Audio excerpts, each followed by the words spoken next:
So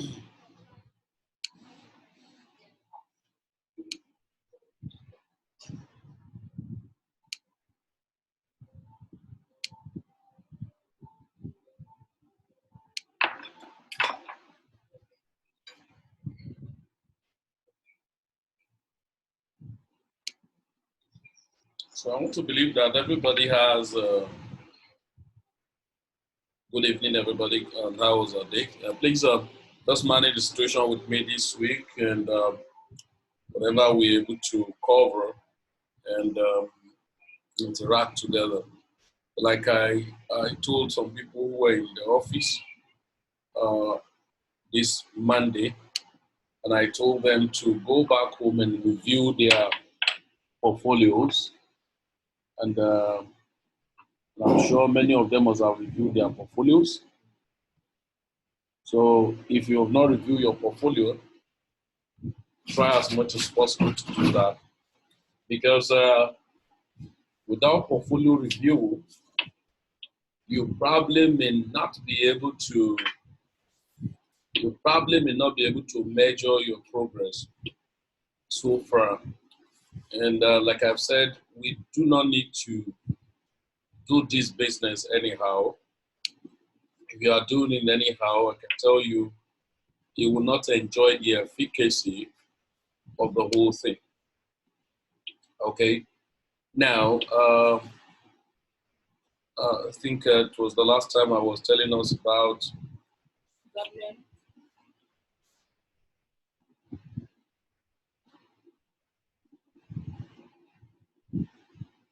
Okay, so now let me be sure that we have Binance. Everybody do. Let me be sure we have BitForest. Let me be sure we have KuCoin. Then let me be sure we have CoinsBit. And other one we may add up subsequently is OKES. Then let me be sure we have Bitrue.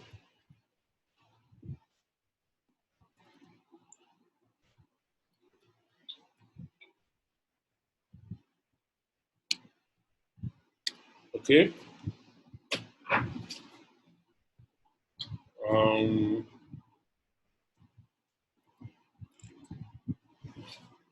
Bitrue.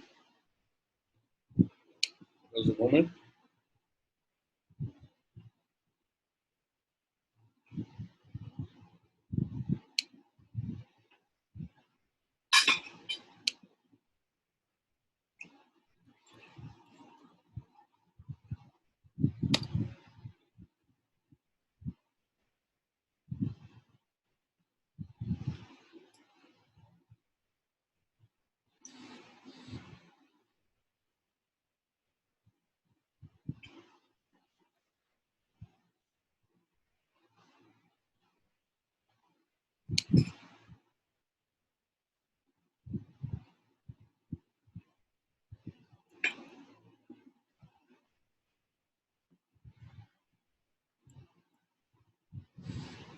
Okay.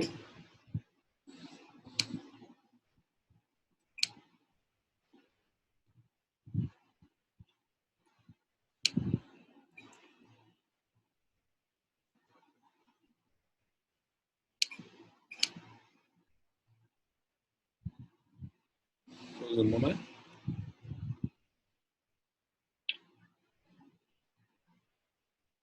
All right.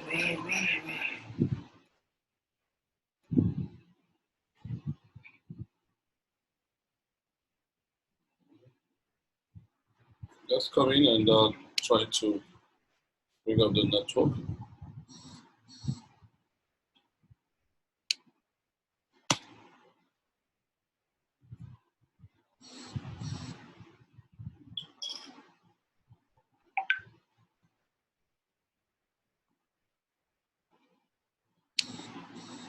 The network is not synchronizing the API.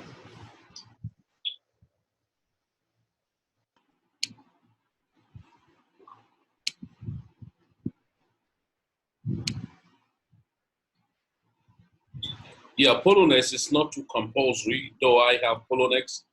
And wow, this is fantastic.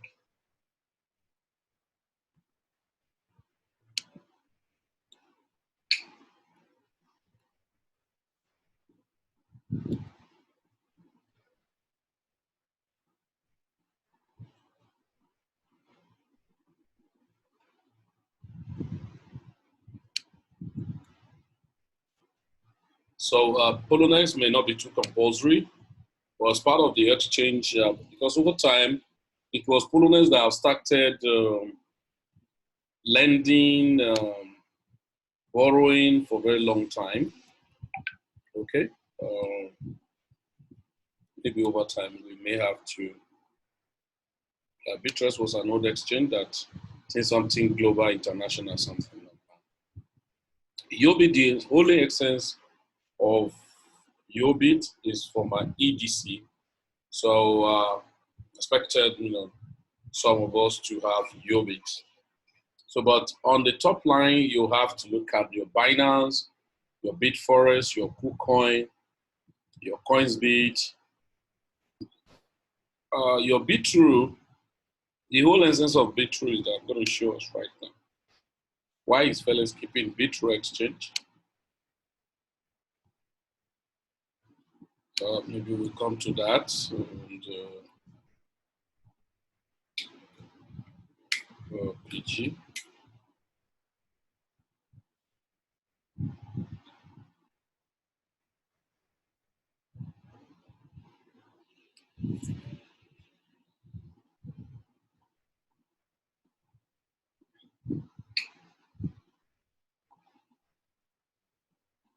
Just a moment. All right, let's come in up.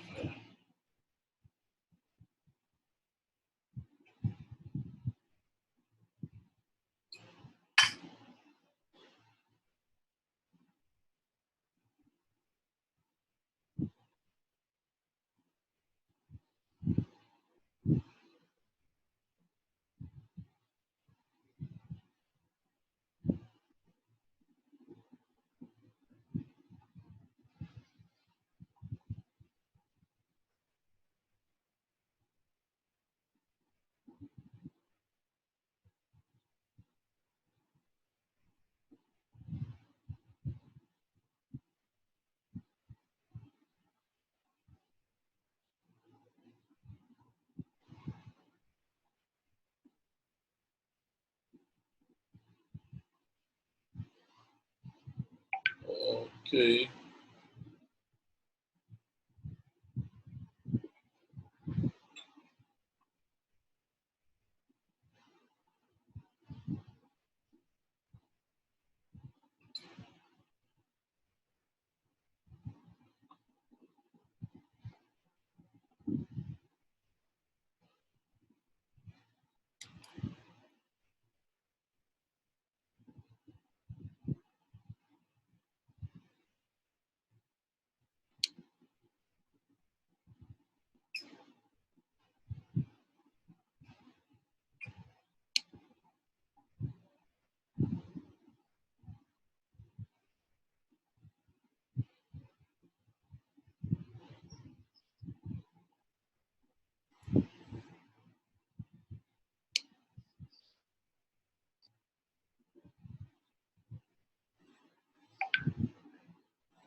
All right. This is,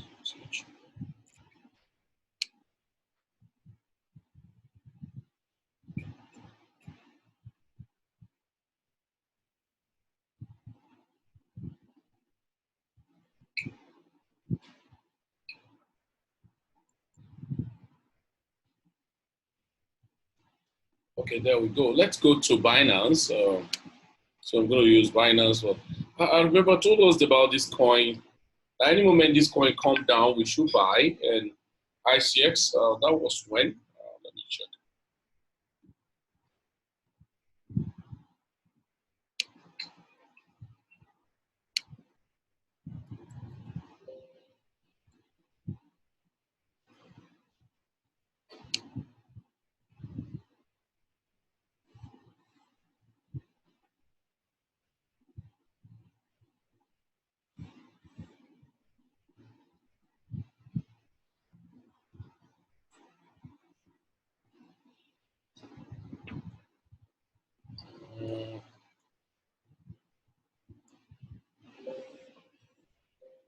ICX.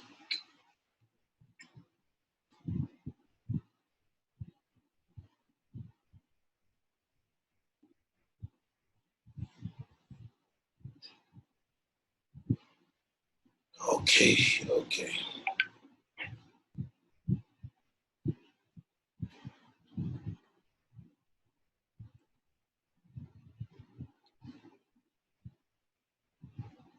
Okay, never mind, and we'll get to that. So now the bottom line is that there are things we mentioned in our crypto.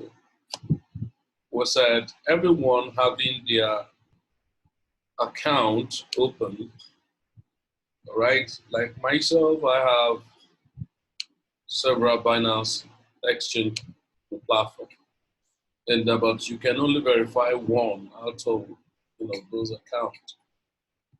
But however, I have reasons of having many Binance accounts. The reason is that I separated my trading portfolios in patterns, and so I want to know how to track some of those my portfolios on those exchange. And so I wouldn't want a situation where everything is muddled up in one place. And even KuCoin, I think I have 2 or 3, but there was no point anyway for like KuCoin because it does have a trading account and a main wallet. So this thing I want to explain to us is that basically everyone must sit down and check how much are you getting into your personal trading with. Is it $1,000? Is it $2,000? Is it $3,000? Depending on how much you want to keep into your personal trading. However, whatever thing you keep in your personal trading, more can be added if you are very disciplined. Your discipline level is as a result of your target, your goal, and being able to learn again to always be dynamic in adjusting your parameters for anything you are doing in the space. So now, why am I saying all of this? We have said something before now, which many of us, old time, sorry, there's a moment, guys. Many of us old time members who have been trading for a while now have this awareness that we have primary coins and we have secondary coins. And in these primary and secondary coin, you ought to have 3 partitions of your trading, which is the holding, the swinging, and the scalping. Swinging and holding are very paramount. You may not necessarily do lots of scalping. You may not even be interested in doing any scalping, but it is important you swing and you hold. Now, why should I swing? Why should I hold? I need to hold because it saved me a lot of stress and I will still arrive at good results while busy doing other things, and I will still be fine. But many a time, but one of the danger or the problem associated with holding is it has a way of tempting your patience, and that's a way of probably making you regret your actions because you felt, oh, I ought to have sold this market, oh, I never sold. And that is why now the thing is going down. I would have made more money if I had sold, because holding, you do not have respect for, the market fluctuation. Your market, your target is to what extent am I able to accumulate more or just watching the broader margin. So in that order, you have to look for long-term perspective of the market. and what's the long-term, view of the market. There we go. I'm going to show you guys something. Uh,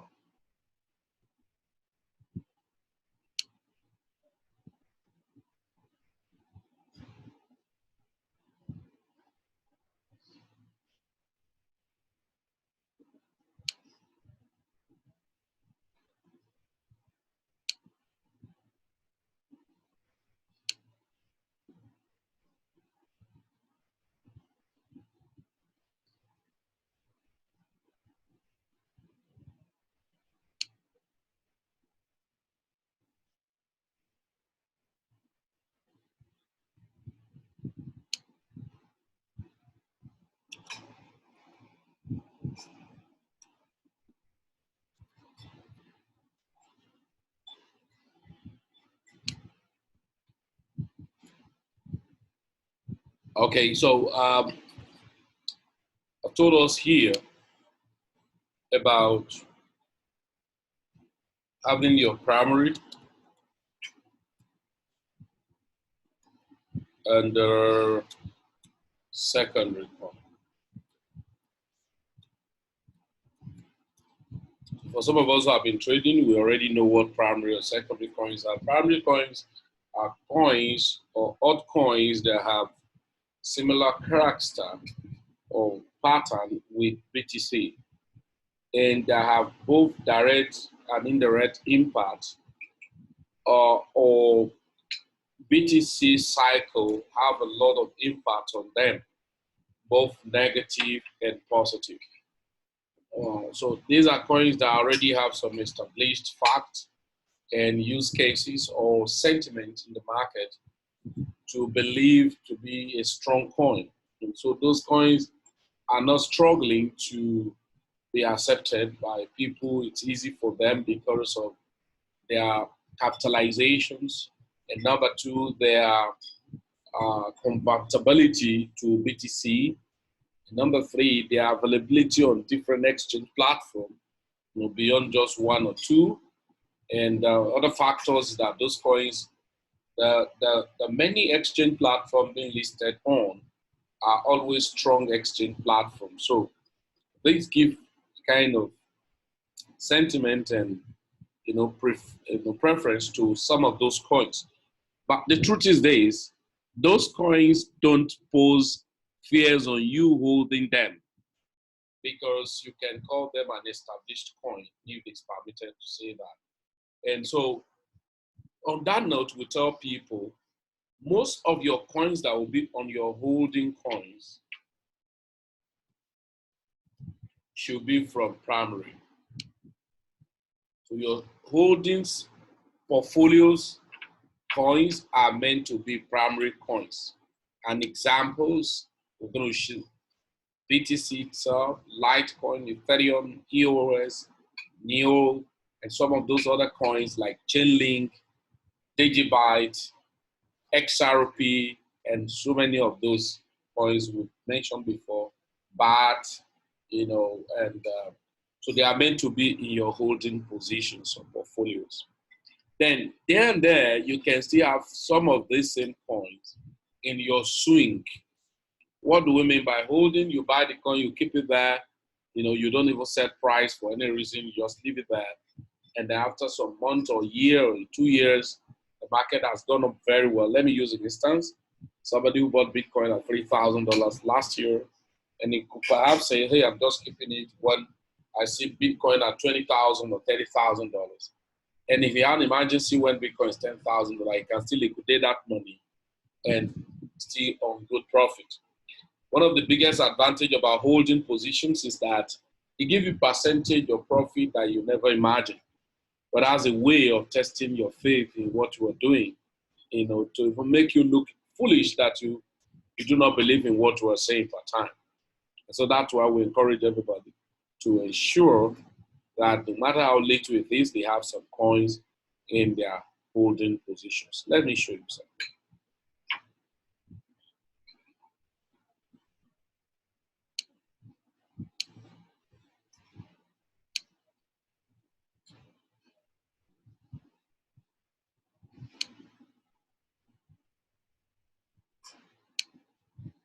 Good. Now look at it. We're looking at Bitcoin cycle. We're looking at Bitcoin cycle going forward. You may not have time to understand all this analysis. That's not your business. Your business is that let's see what direction of things are we to follow and how should we follow. Now looking at Bitcoin, for instance. Okay. I'm going to come back, show you other things. Now, if you go to your Binance, you're meant to click on a long-term view, not just 1 hour, interval, market indications. You have to use long hours, not even days, but days or weeks.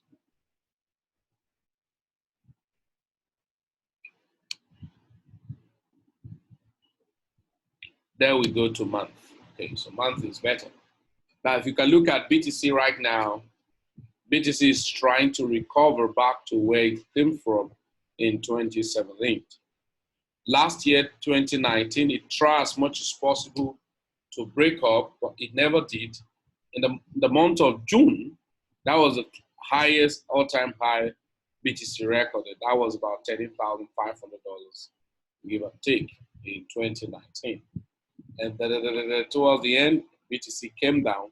But the good thing is this, the wage of BTC coming down was just a pullback and not a crash, because the last crash was back to 2,900 and something dollars, or 2,800 and $2,900 in December 2018, before $3,151 in January 2019.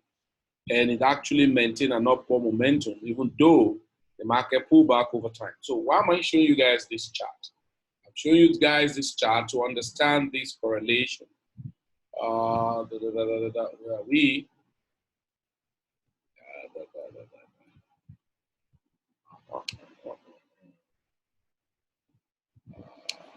Okay. Now, if you look at BTC here right now,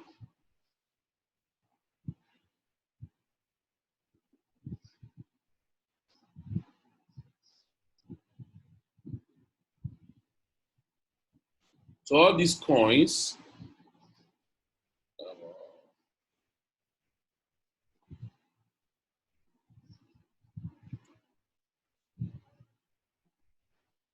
okay, all these coins, based on sentiment, we expected the next cycle of BTC to have an upward cycle of $12,000, possibly up to $13,000. The previous up-time cycle we expected on BTC was 11,000 plus. But of course, the first cycle we explained before, that BTC 9.5, 10,000, and 10.4, which is surpassed the 10.4 and got to 10.6 before pulling back. And the pullback is now recovering, maybe that's to $12,000. Now, if BTC moved up to $12,000, then we expect this copycat of BTC blockchain. What's the copycat of BTC blockchain? Is this guy, Litecoin. Litecoin is a copycat of BTC blockchain. And so we expected Litecoin to surpass this $75 it is, or $76 it is, to above $100, maybe 109, between $109 to $125. Now, forget about possibility of doing $144. That's not the business now. But the most important thing is that, so I have my Litecoin placed at $89 and $92 for sales. And it got to about 80, 84, and which we expected if we had broken $85 resistance, then which we would have seen a greater effect of it, not on Bitcoin, but on this coin now, Ethereum coin. All right, not Bitcoin Cash, Ethereum, not Bitcoin SD, Ethereum. Now listen, guys, if you don't have Ethereum, try as much as possible to get, okay?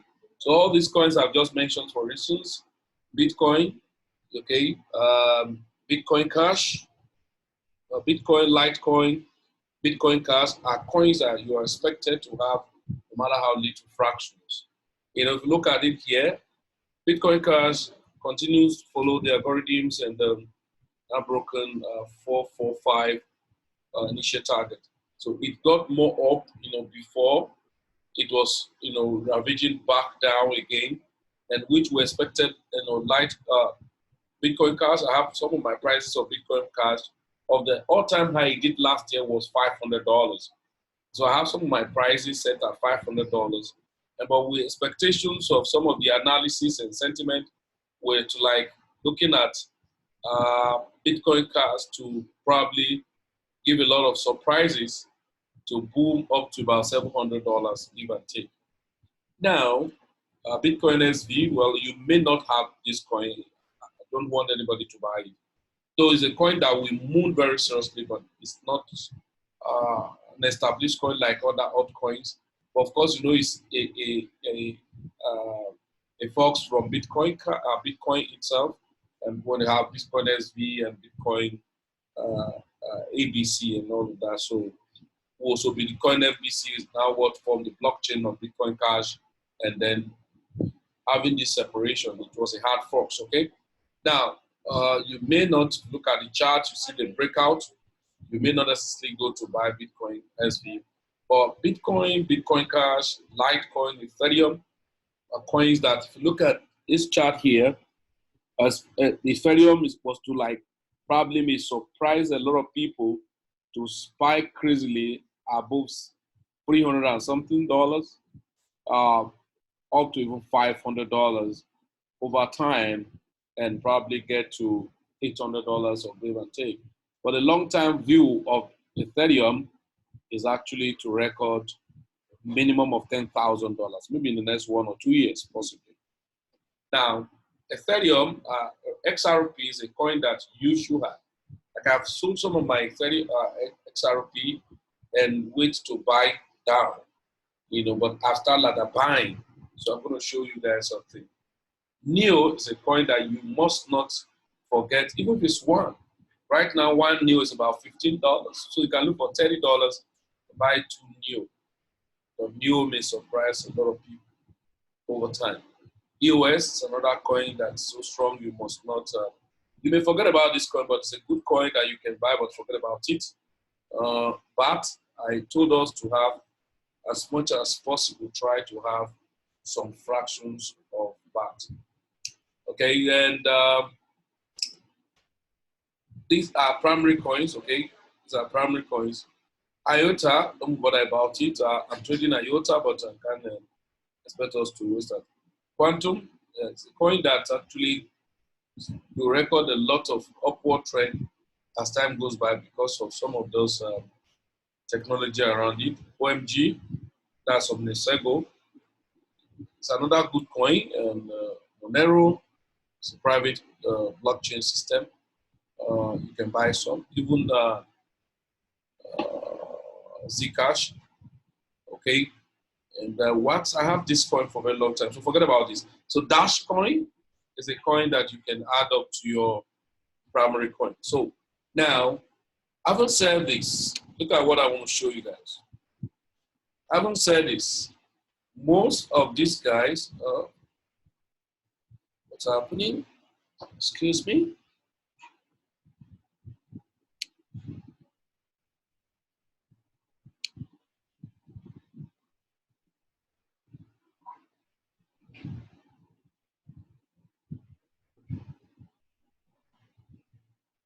Don't understand.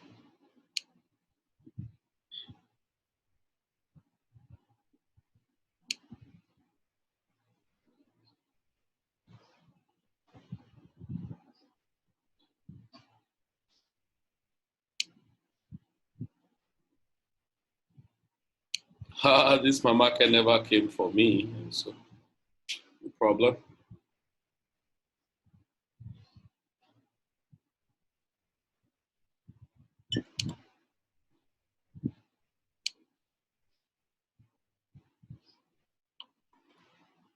Okay, so I've said this. No, so there are 4 things that are very fundamental.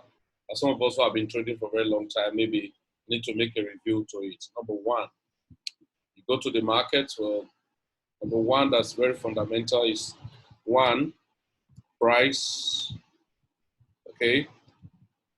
Two, volume.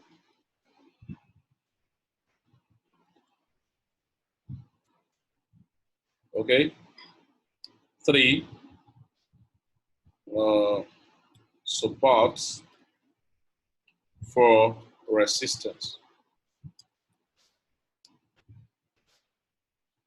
Okay, these four things are very important.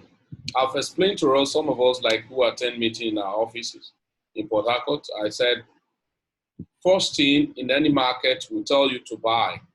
But like somebody who was waiting for me sometime and like thought we give like the way people give signals of like, hey, buy this coin from this.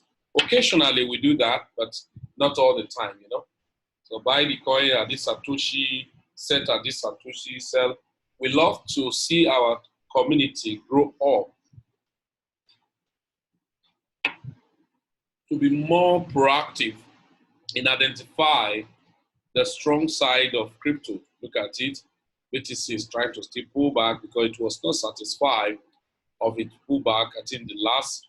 So this is a support. The last drop of pressure of a given coin, that's a support. Support simply means the level at which no customer, no investor is interested in selling off that asset again because it has gotten to a depressed level.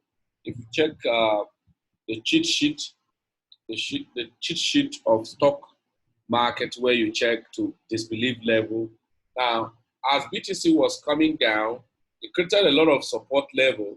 Then over time, it dropped down here where many people have sold. So that's so much selling. So much selling now had deepened the market downward to a bearish market. That was what happened here. Look at this chart. This line, this red line is bearish exponential moving average indicator line.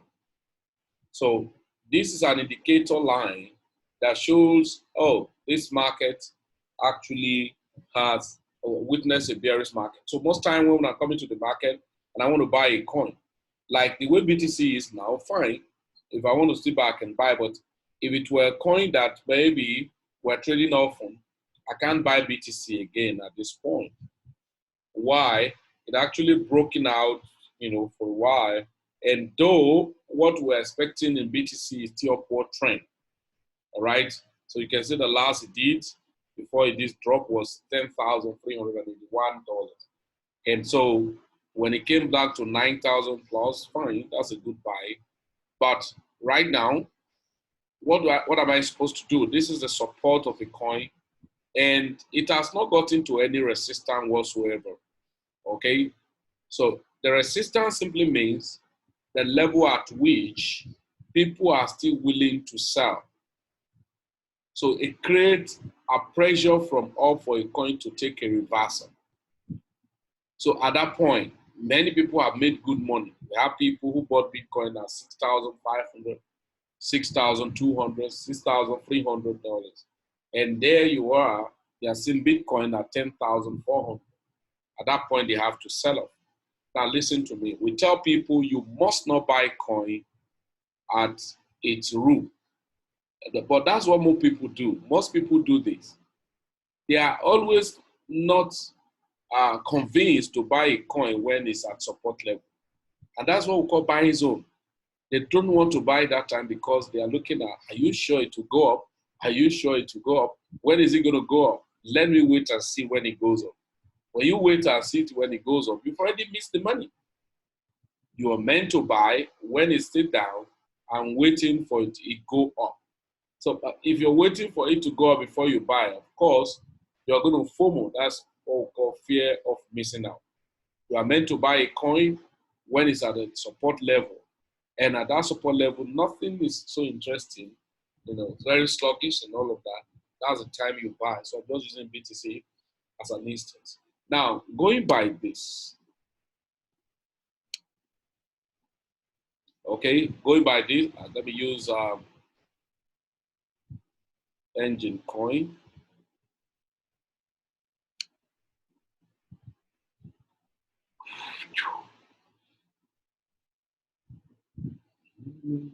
Wow, Engine's a very bad guy anyway. This is not a good thing to use as a practical example. Let me see. Rain.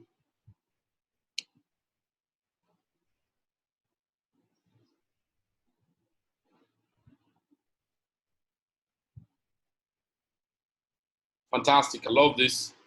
Now, like rain, you can see rain spiked from here at this support level of 562 Satoshi to 711 Satoshi. And thereafter, this guy came down, came down. Now, should I buy rain now or I should wait if I needed rain?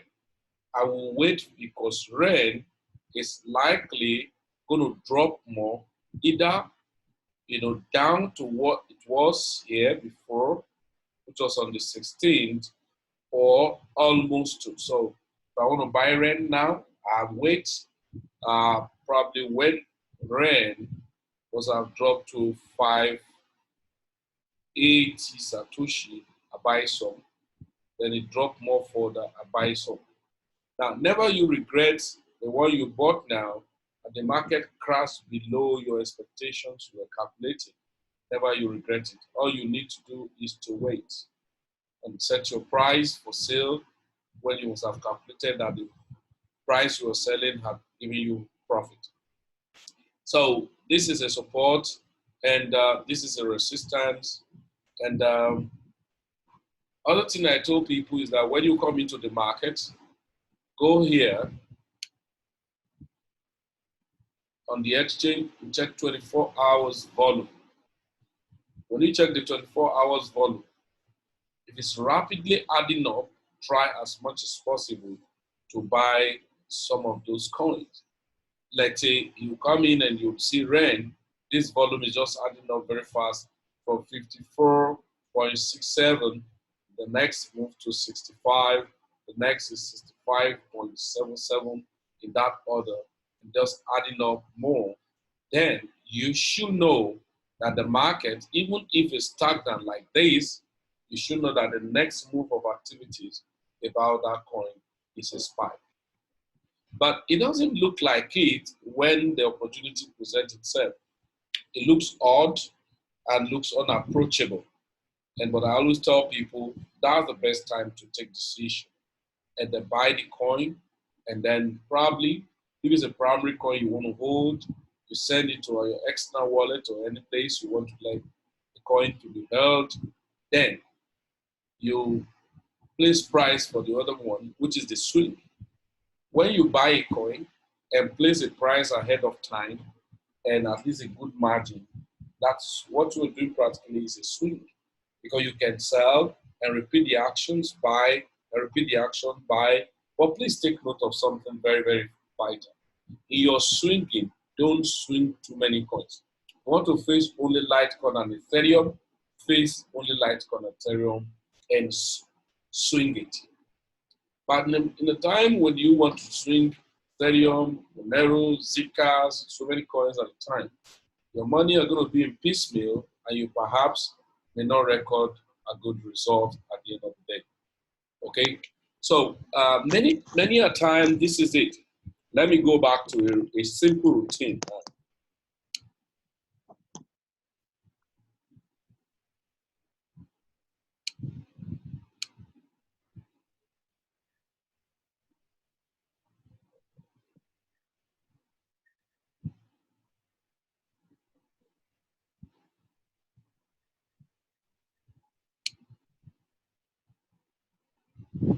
Okay. I've told everybody that try as much as possible to do your KYC on your Binance.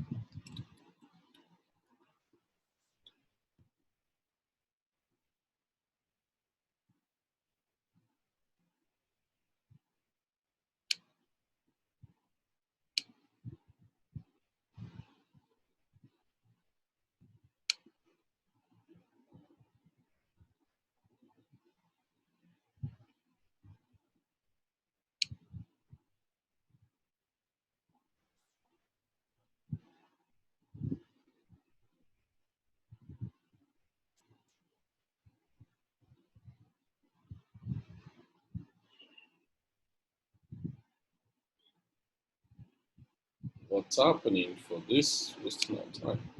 Okay, so let me go back here. For some of you who are new or who are still finding it very difficult to navigate through your exchange, all this thing we've been talking was just using Binance as a case study.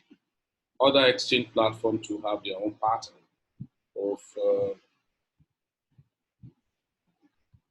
of trading or manipulating or navigating through their back office. So over time, you may have to learn how to do some of those things.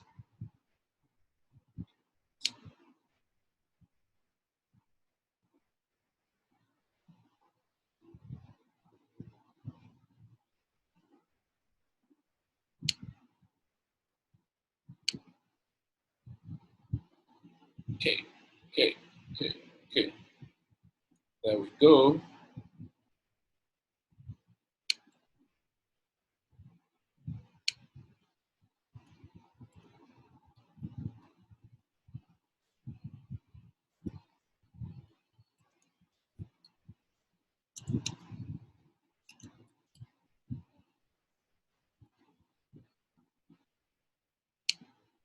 Okay, so let's say this is your own Binance, and you have,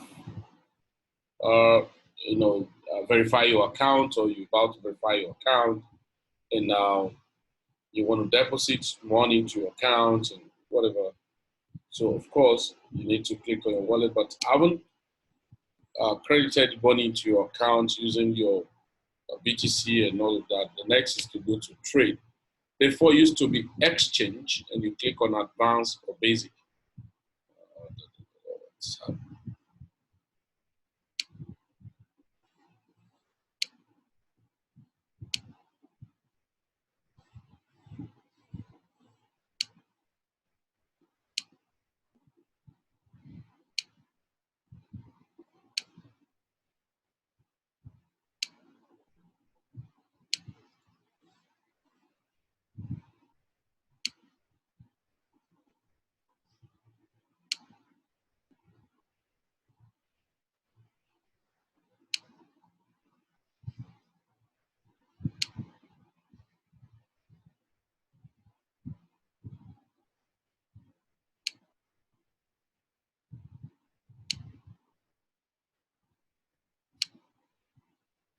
Wow, that's not happening.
Okay, okay. All right, so now, yeah. So let's say this is your Binance, and say, oh, buy this coin, it's good, and all of that. Fine, you funded your account, and there you go. Haven't funded your account. Of course, if you're using phone, whatever, now phone and the web is having kind of similar interface unlike before. Now you click on trade and you go to advanced, on your system when you log in. Now, I haven't done that. Click on trade, and then click on advanced. Okay, so the market is so funny, it's not stable, so volatile. So right now that market is fluctuating anyhow. If you transfer money from BTC to another person now, you may get delay before the transaction is confirmed.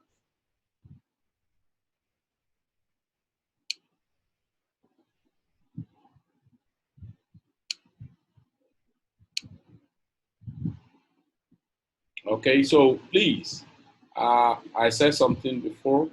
If you trade, you make profits in the bit against BTC. Remember, most coins you're trading it is a pair against BTC.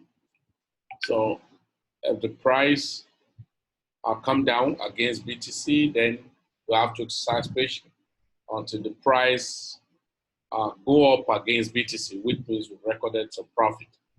Then I said it that if you have not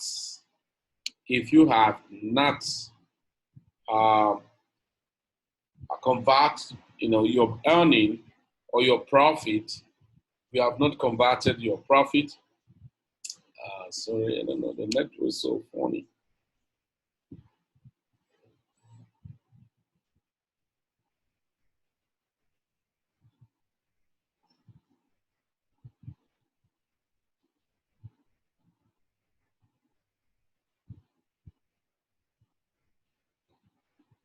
Okay, there we go.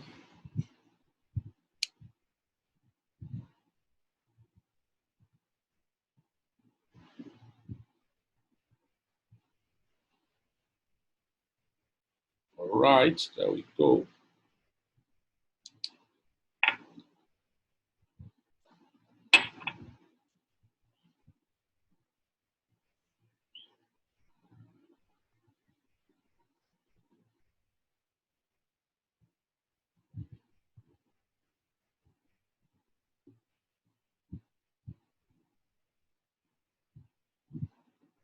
So when you click on that trade and click on advanced, it brings you up here. Please always take note of this. These are tools for you to make use of. These are tools, CBNB, CBTC, AUT, or USD. Fine. Now, remember what you have sent into your account was BTC. So once that happened, go to BTC, click on it. Now, as you click on BTC, let's say, let me check.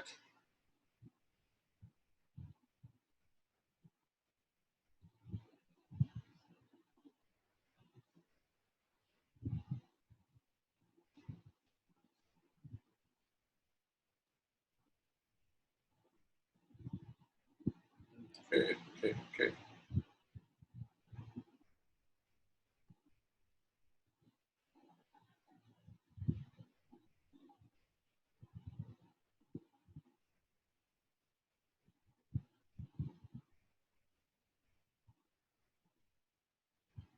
Okay, that's good. Let's say we want to buy NEO coin. So let's go. This is NEO. Let's say we want to buy NEO coin. So you click on, you have to search. The search button area, what you do is to type what, you click here, BTC USDT. That's not what you're looking for. You're looking for BTC market, you click on BTC market. And this is a search button, click on search, and now type NEO. Let's say we want to buy NEO. Now this is NEO. Now you see BTC NEO slash BTC. So click it. So it popped up, please. Okay, it's fantastic. Popped up this. Now, NEO will still crash down. NEO will still crash down. Somebody will ask me why. This is a repeated red candle 3 times. When it happens that you have been repeated 3 candles, the first one, the second one, and the third one perpetually, that market must crash even before taking off. If it's going to take off, it must crash first. Perhaps unless the market is manipulated, so it's record more drop. So now let's say you want to buy NEO. This is NEO. You want to buy NEO. Now, what are you using to buy NEO is your BTC. Okay, somebody want to ask something.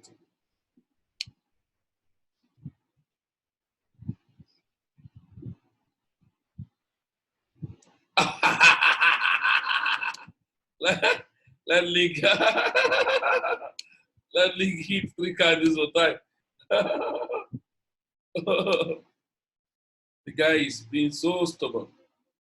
This guy is just consolidating. So the guy has not been, okay, if you can it refused to do a regular three candle hit, bottom three candle, bottom. It refused to do three candle consecutive time of breakdown. So let's take NIO. Now taking NIO, so I still expect NIO to come down more than this. That's it, maybe come down to $13 or thereabout. So, but every market wants to come bullish, but now there's a pressure, okay? There's a pressure on some coins right now. Now, let's assume what you want to buy is NIO using your BTC. You come here, this is NIO, to buy it with your BTC. Now, at that point, because sometimes when we tell people to buy coins, we don't necessarily tell you that buy at this rate. But if it's a good buy, we'll tell you it's a good buy, meaning you may just buy it at the prevailing rate where you met it. That's number one. Number two, if you start learning and discover that, look at here, 24 hours volume, is 24 hours volume still adding up faster like before? No. If it is not, I can just go ahead and set price. This is 146,200 Satoshi, if I'm not mistaken. 1, 2, 3, 4, 5, 6. Yeah, 146,200. So it's still coming down. Can you see? I still expect a drop in NIO. That's just it. Still expect a drop in NIO. All right. So now that's 145,700 Satoshi now, rather than 146,200 Satoshi. So I can just go ahead and say, hey guys, I want to buy this guy at 145 or even 1444. Okay, 1444 Satoshi, depending. Now, how many NIO am I buying? Now, if perhaps not all the time you are making use of all your money, you're not making use of all your money, let's say it's 50% of what you have, or 75% of what you have, or 25% of what you have, whichever volume you have. So let's say you are taking 50% to buy NIO at 4444. Then there you go.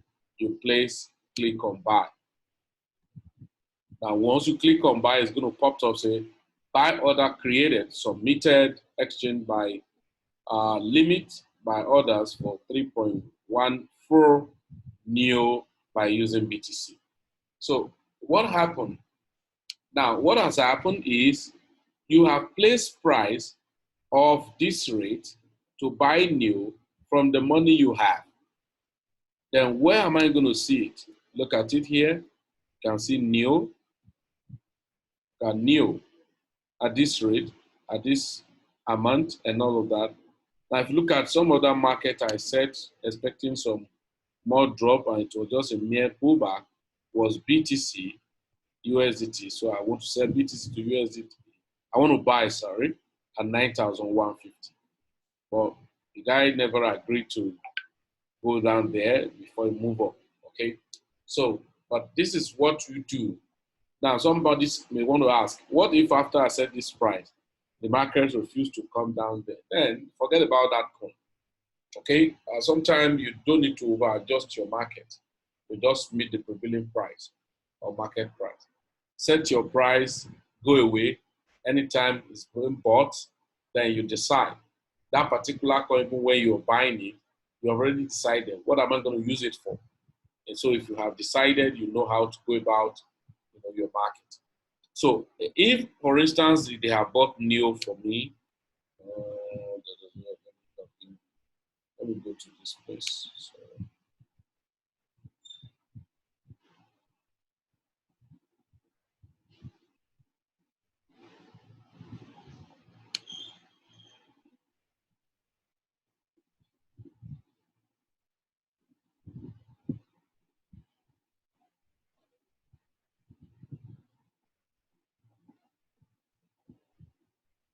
okay, let me log into another account.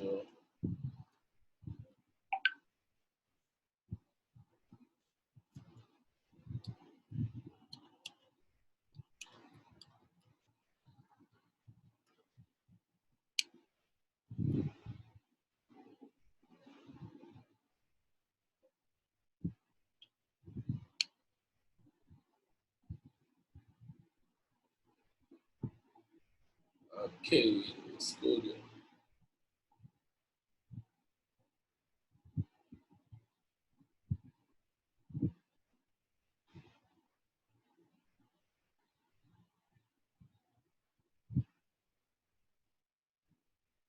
Okay, okay, okay.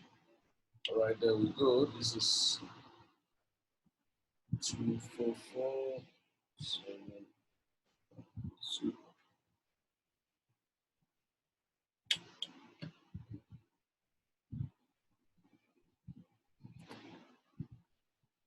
Okay, so let's say I want to check maybe there are a few new here so that shows after buying a coin, you must log in back. Maybe as the time you set your price, the market never favor your price to have bought for you. Then it is your time and it is your own expectation to come back and check what the trap you have set, if it has actually caught anything. Now you have come back and now go to trade, go to advance, something. Okay, then you want to check if the market you set to buy has actually bought. If it has bought, fantastic. That makes a lot of sense, and there you go. But I want to let you also know, in your portfolio, the coin you are buying per time is it actually your swing, your scalp, or your holding? You must decide it even before buying. So it's okay, this one I'm buying is going to be on my holding. So you don't model the whole thing together. Another one, you say, okay, this is going to be on my swing. What differentiates swing from holding is the fact that you have bought, look at it, let's say this is, let's go here, new.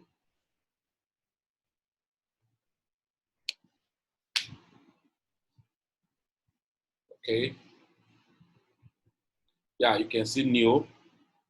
New can see there's 15 units of new here. Now, assuming you've bought this new, this is you that bought new, then you bought it at 145,000 or 1444 Satoshi, all right, at $14.72. Now, there you go. You can now go ahead, like I said, they've paid you, they've given it to you. You can go ahead and say, at what rate do I want to sell? At this point, we perhaps may give you range, or we never give a range. And we have said, is it your swing? If your swing, maybe 1 month, 2 months, 3 months, it doesn't matter. So if I check, you go back here, look at this um, indicator.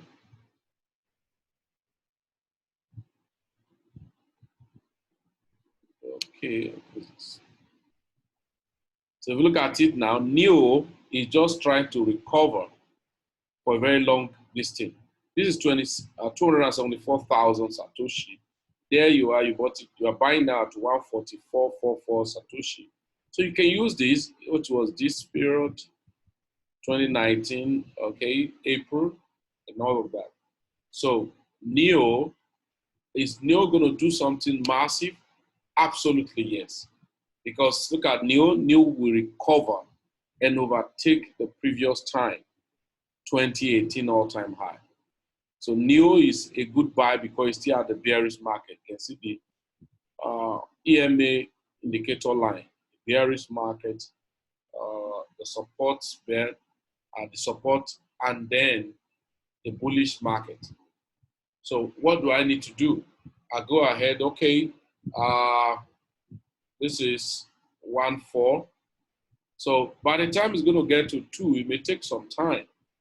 So from 1.4, then go to 2, maybe 2, 1.4, so maybe 2.8, okay, which is about 100% or more. So 2.8, so I can come here and say, hey, I want to sell this guy, all right, at what? 2.8 or even 2.9, which very little. So 2.9 with the prevailing rate of BTC. So I'm saying, okay, I want to sell NEO at $29.28. When will it execute? I wouldn't know. Let me check something. I wouldn't know when it's going to be executed because the market can be manipulated. So you must understand that fact. Okay, let's go here. New.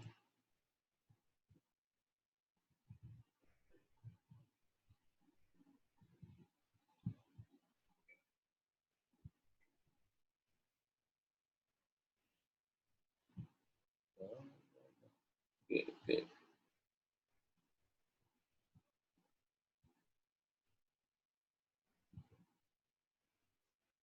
Okay, let's check something here. Okay,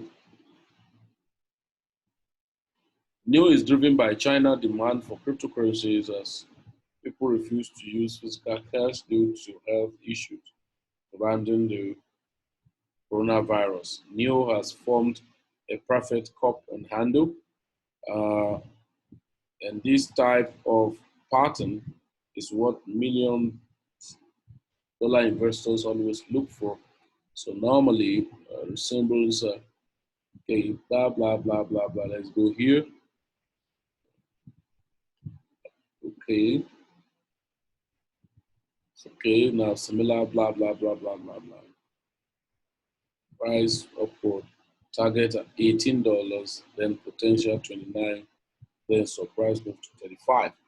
So if I'm doing a long-term view, okay, if I'm doing a long-term view of my NEO, so I can place, okay, my market will soon pick up. The previous, I told you NEO must come down, so go here. So I can say 2.8. If I'm buying a 4.44, I can say 2.888 or whatever, or just 2.8. Then the one in your swing, of course, uh, less than 100% is still good within how many months? So like say 2.265. That's about $26. And now you can say 50% of your market, 50% of your market, then you click on sell. So say the market is created and then the order is there. So what will happen when the market gets to your own market, the price you placed? The market triggers. The market triggers and sell for you and keep your money, waiting for you to come back to come and pick your money. So it's not going to take your money. Now, and I've said, even though you are finished selling and you have made some money, you're finished selling your NEO. And one thing that will make you to now complete your trade is if the price of BTC now move up the more, then whatever volume of BTC you have, conclude your trade. How do you conclude your trade? Go to the market, go to the asset market, move away and come to USD. So come to USD and then look for BTC. So at this point, what are you saying? You are saying, hey, I'm moving my market, all my money I have in BTC. Okay? Then you say, all my money I have in BTC. Look at sell BTC, buy BTC. So go under here and you can place your price. You can say, when BTC is at $11,500, sell my BTC. Maybe you have 0.01 BTC. So when it gets to this price, sell for me. Then you click on sell. So you click on sell and go away. But let me show you guys something.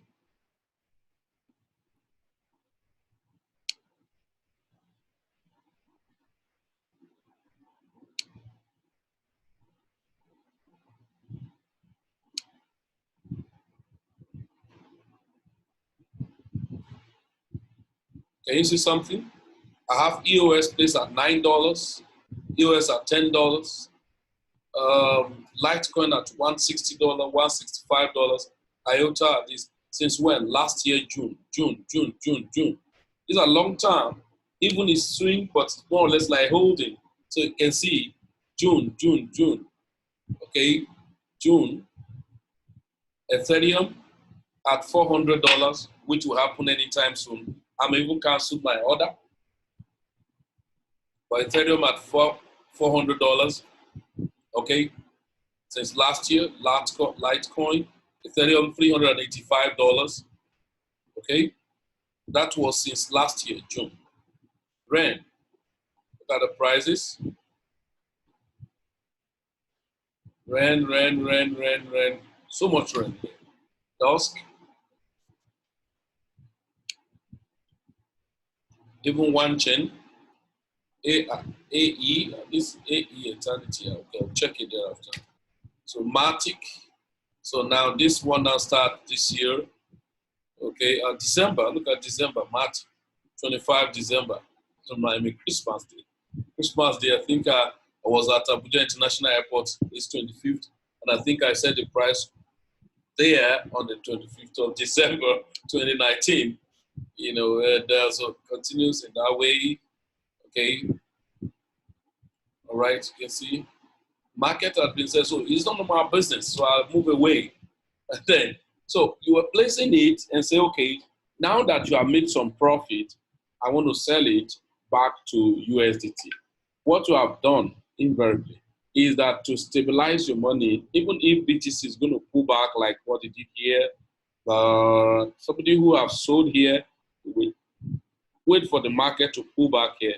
He buys again, he move up, he sells, he buys again. But listen, you must create partition for your holding while you are swinging. You must create partition for your holding while you are swinging. So you can be swinging and be holding the same coin.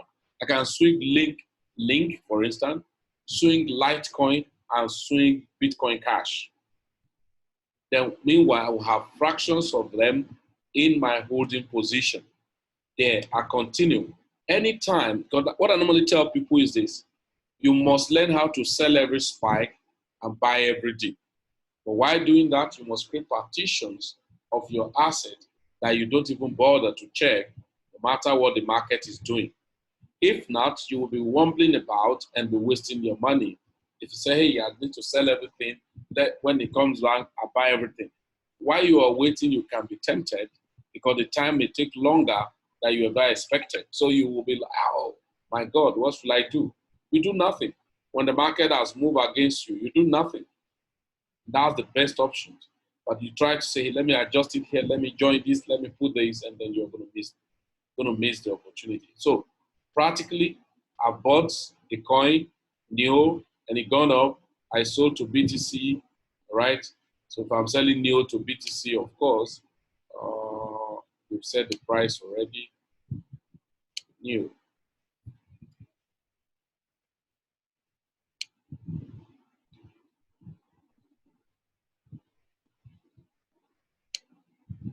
Okay.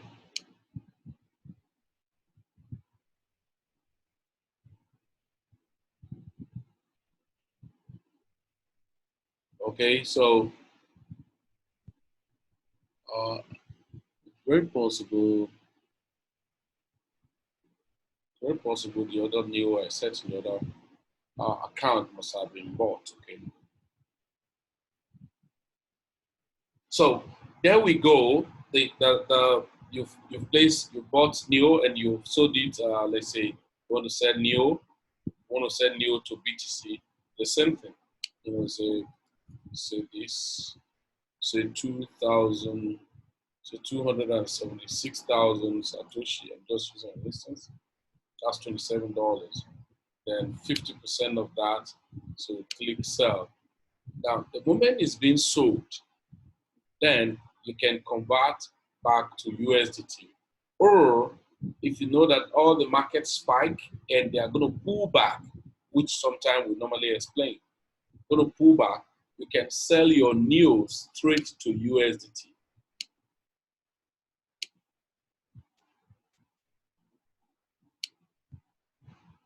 So the same way you sold BTC to USDT, then you can as well sell your NEO to USDT. So you can come here and say at what rate? So maybe you say at $20, 50%, $20, and click sell. This is the thing you just need. Not too much English and all of that. Place the price and then sell, move away.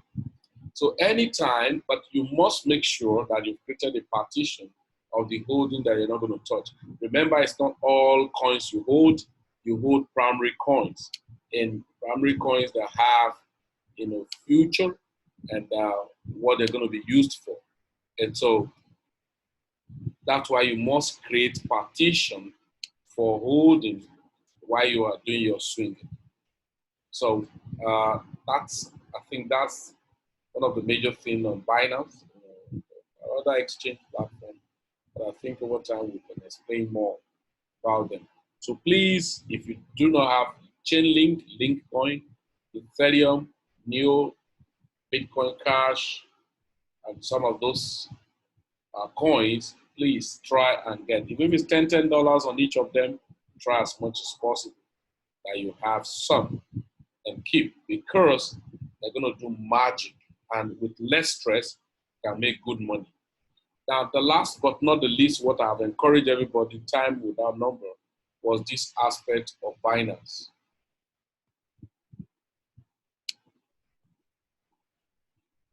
Or this aspect of Binance.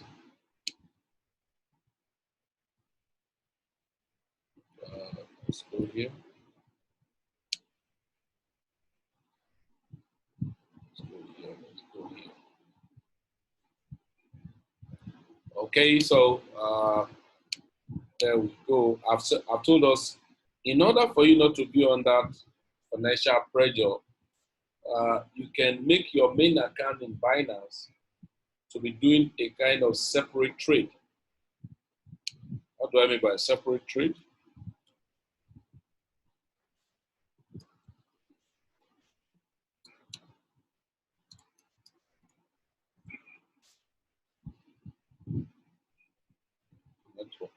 So, okay, good.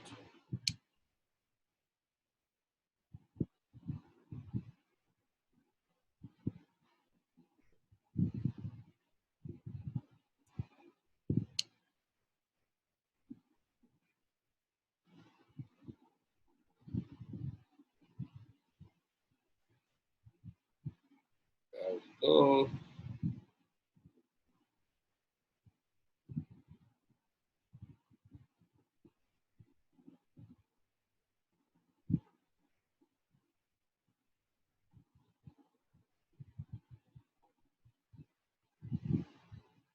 Okay, 213. 3. Okay, let it come up.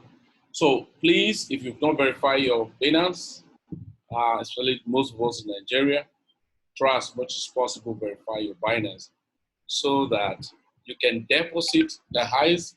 That is a flat rate of deposit now that is happening in Binance. Irrespective of any amount you are sending, it is $150 that you be charged. It makes a lot of sense.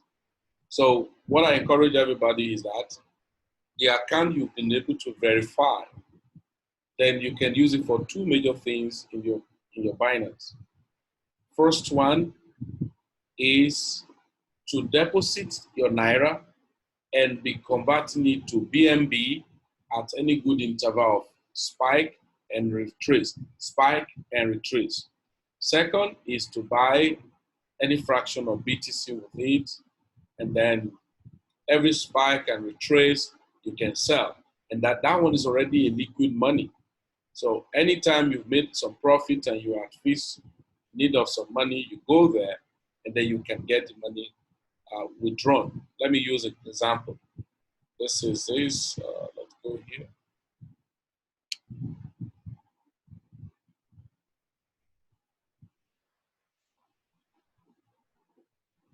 So for some of us who are very new, who have not done, trade very well. So of course, when you are depositing money in your Binance, you must click your wallet.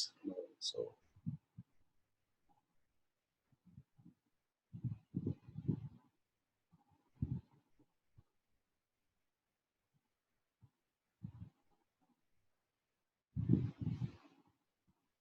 okay, so deposit your money And let's assume you're depositing your money, of course. You see your banners, and then you see deposit, you click on deposit, and after the whole thing. Now, what I said is on the approved account, what exactly am I meant to do? You're going to deposit in money. Okay, so go here. So go to deposit. So it's going to ask you for token. So you can just straight away click on fiat. Okay, you can just click on fiat. So Naira is what you are looking for, NGN. Remember, Binance have just added so many fiat. You know, if you're in the UK, you can do it. You're in South Africa. I think South African rand too have been added. I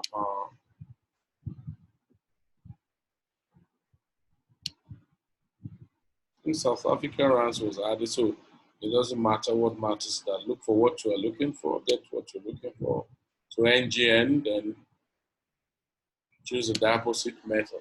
Not depositing anything, then so I think the minimum you can deposit is about 150 naira or something. And then you deposit in, you can deposit up to about 18 million naira. So any money you send here in this part of your trade is for immediate stuff, you know, any profit you've made there, you know, you can easily, okay, I have a bank account somewhere, all right, let it come up.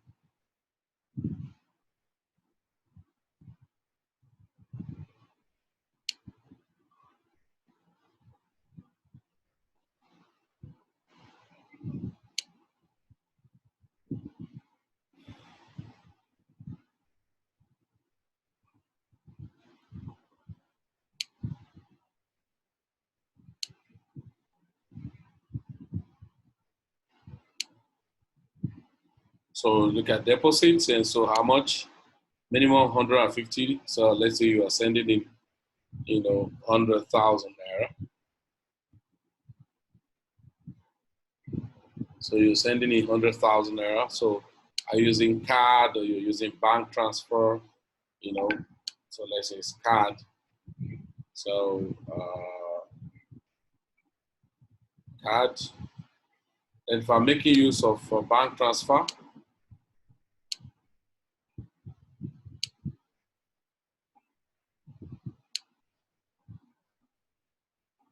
so irrespective of anyone you want to use, if you want to use card, then you can do the same. And so once that is done, please, when you come into your trade, advance, so where should I go from here? Don't model everything together. Then from here, I'm going to go into the trade, but allowing your Naira to be facing only BTC and NGN. Only BTC and, talk to me, only BTC and BNB.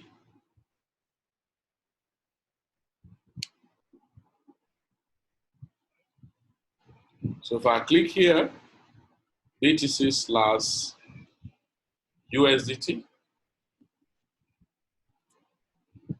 So what am I supposed to do? At this point, don't click on USD, click on all, look at all here. Then look at NGN, so click on it. So is it BTC or BNB, whichever one you want to trade in. So if it's BTC, you click on BTC. BTC NGN, so bring you the interface of that.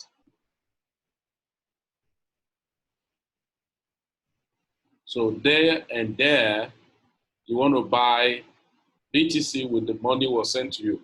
I did one last year, and when BTC was about 2.6 million naira. 2.6 million naira. So assuming I have sent in 2.6 million.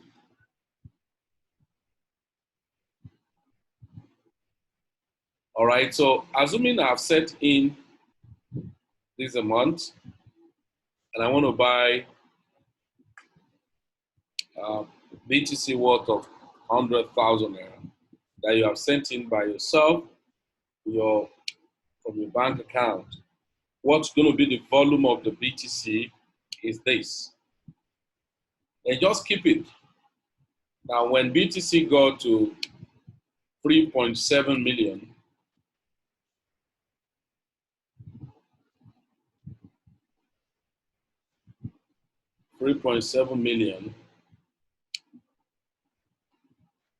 if you look at it, 0.008 461.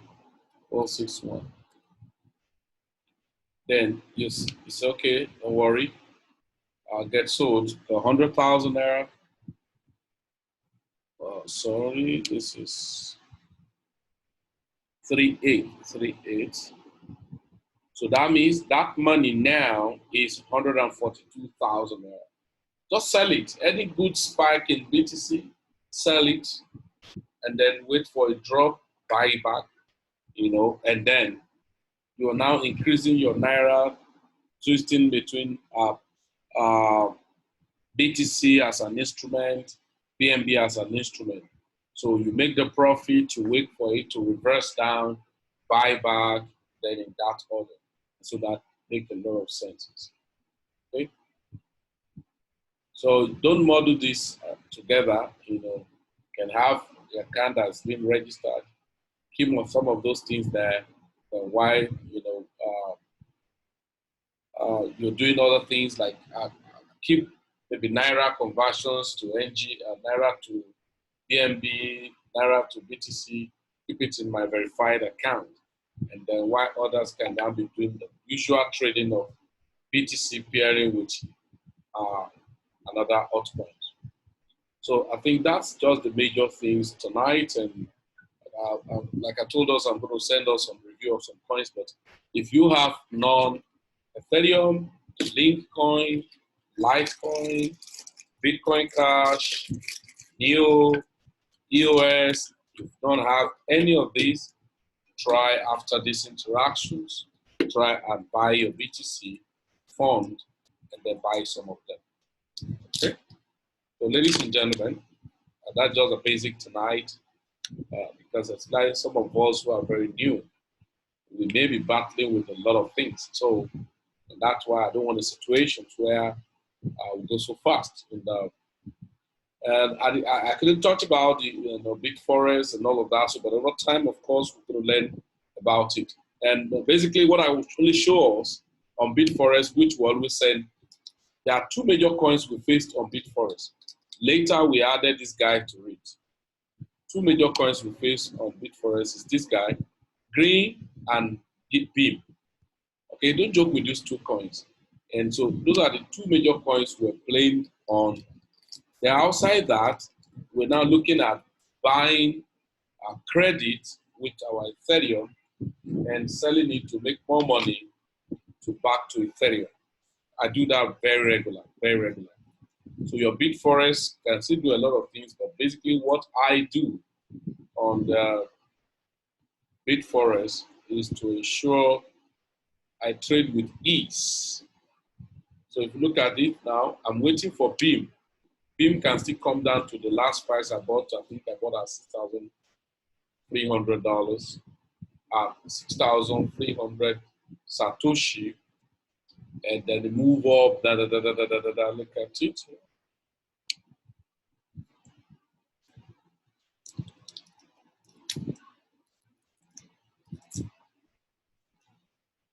Just a moment.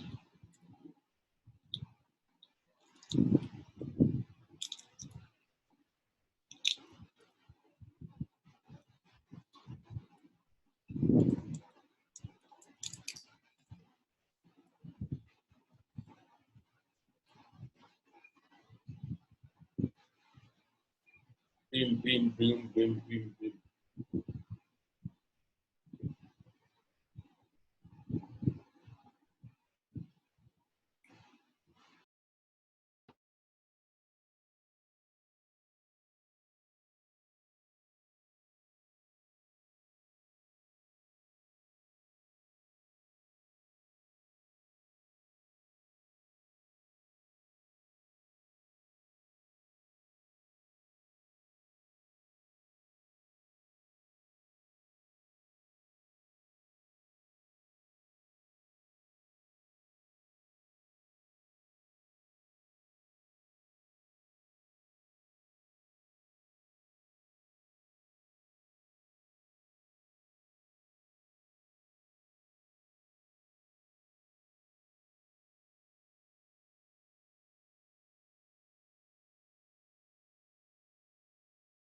Sorry, guys.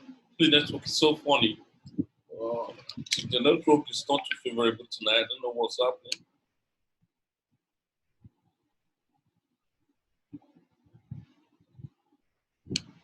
Okay, maybe it didn't want us to go to Bit Forest.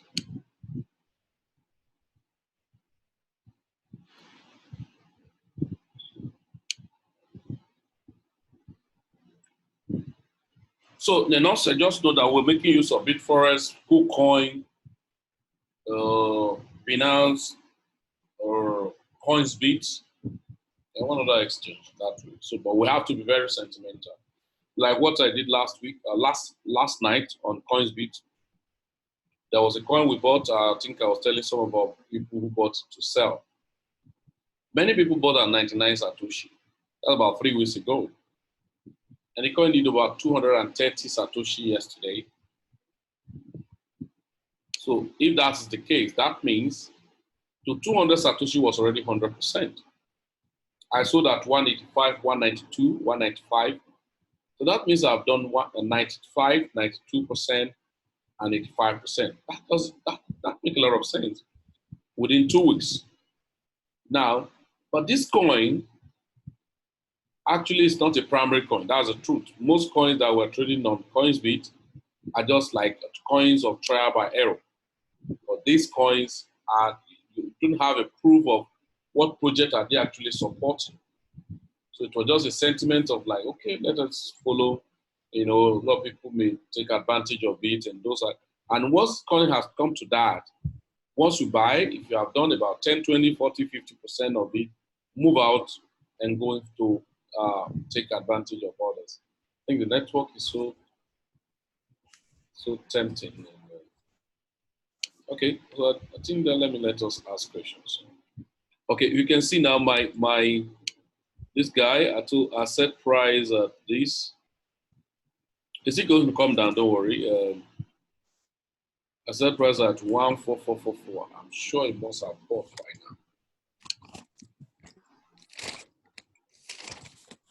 Okay, so please ask questions if you have any question.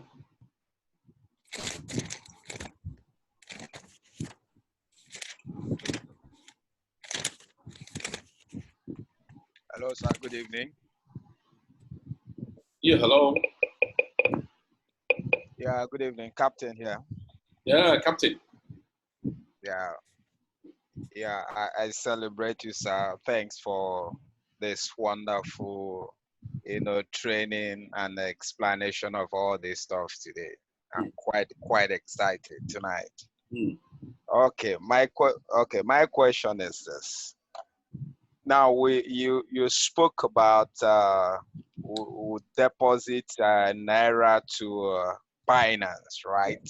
So Yeah. I want to ask, so if we deposit our naira to Binance, we convert it to BTC, right?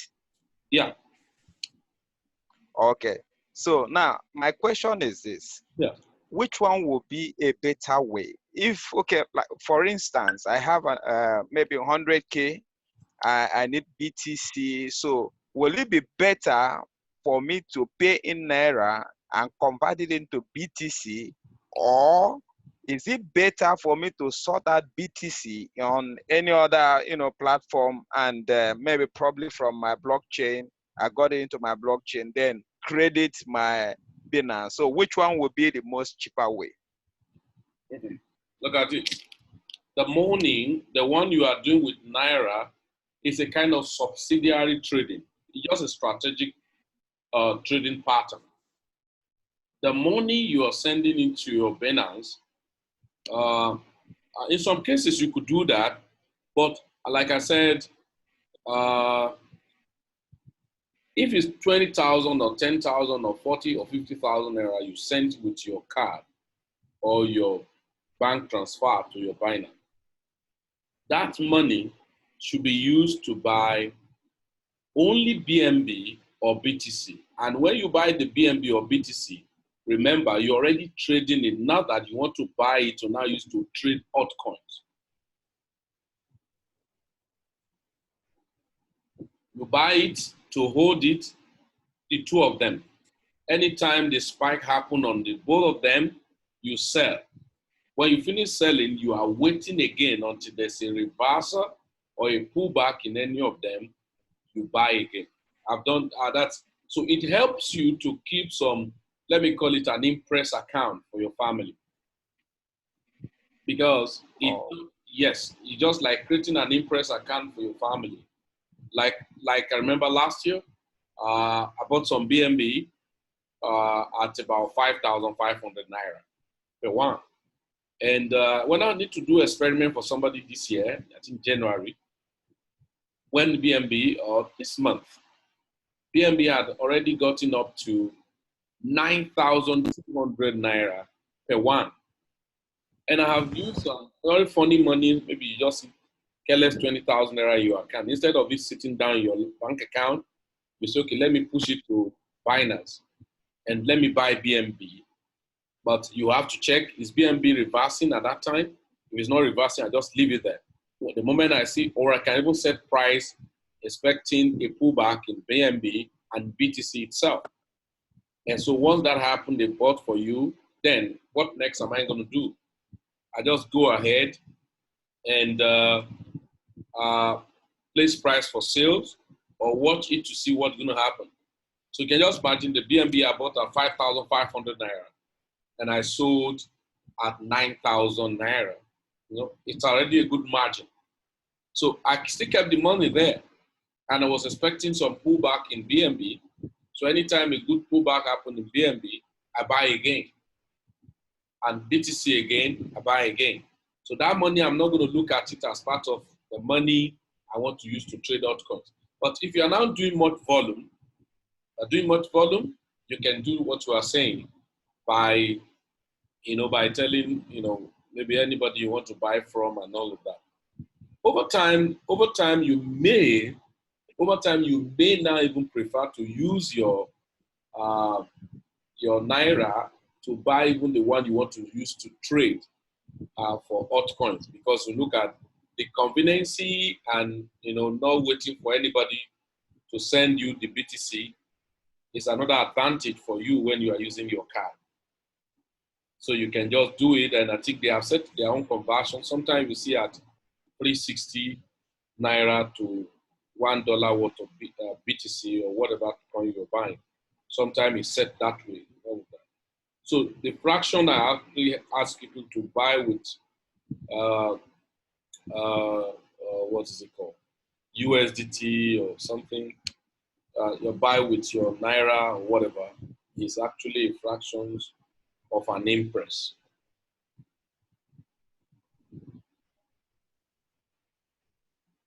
Are you there? Okay, yeah, that's clear. Thank you. That's well understood. Yeah. That's good. Yeah. So my last question will be, you say after probably you bought the coin, then after trading it against BTC, then you need to sell it back to USDT. Why will you do that? Okay,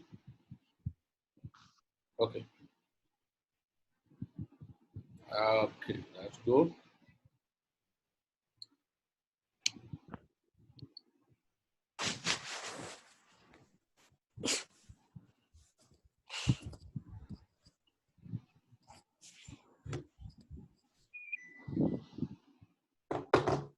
Guys, can you see a sudden pullback in BTC?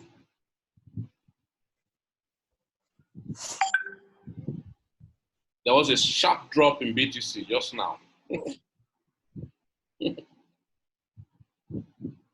Yeah, I think it was at $10,000. No, It just come down to now this 9,000. Yeah.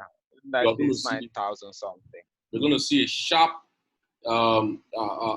candlestick very fast, and that's what I tell people. See, it came to 9,300.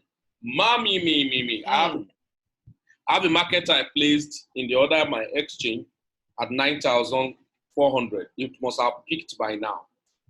Can you see something? Wow. Wow.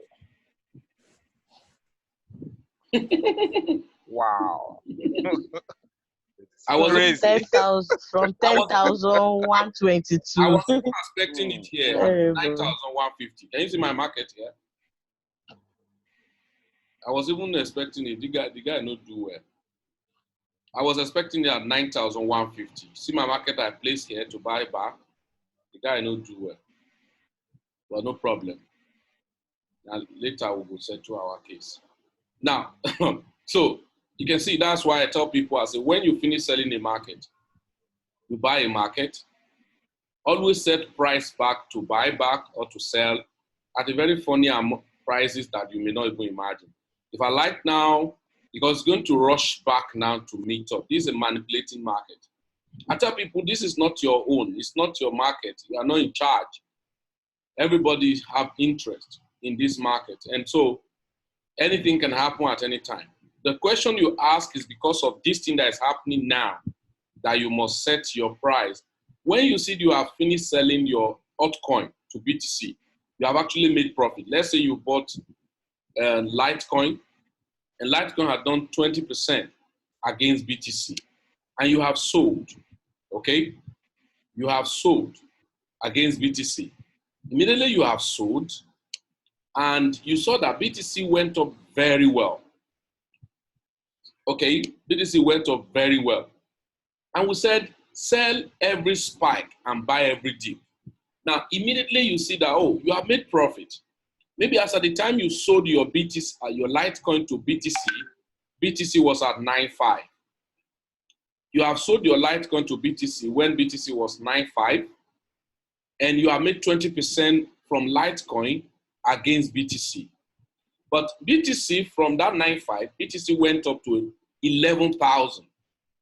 If you check from 9.5 to 11,000, it's about maybe 13, 14%.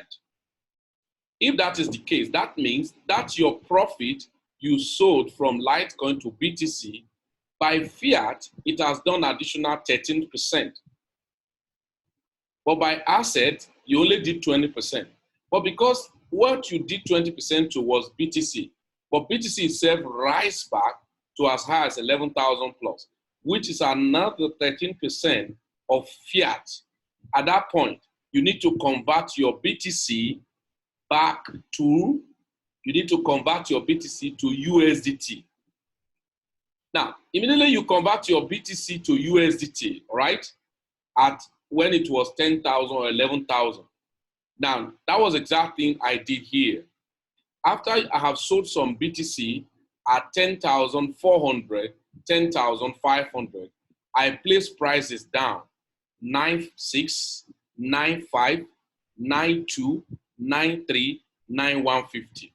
In fact, I have a price I set in one of my other exchange at $8,890. Now, the one that I have bought, you can see that this kind of sharp drop does happen. Once it happens, yeah, it pick all my market. You see that 9.5, 9.6 must have been picked, 9.4 must have been picked. So it never picked, 9.150. And so what you are doing is consolidating your profit and making more money. And so USD is a tool, it's an instrument for you to hold your profit untouched. But the other bad side of it, if the market pull back against your notice and now spiking up, extremely going bullish, that money you have converted to USDT was already a dead man. So it will not increase. So it won't decrease, it will increase. So, but that is more reason why once I have set price, I've sold to my USDT. Immediately you set to your USDT, look for means to place price down again so that anytime it's a sharp drop like what it has done now happens, then it peak for you. You may even not know when this sharp drop happened. You may just come back like by tomorrow now, market will have recovered to about $10,300. There you are, and your market will peak for you at 9.4. Then you can say, oh, that's fantastic. You sell it again. That means your USDT has increased.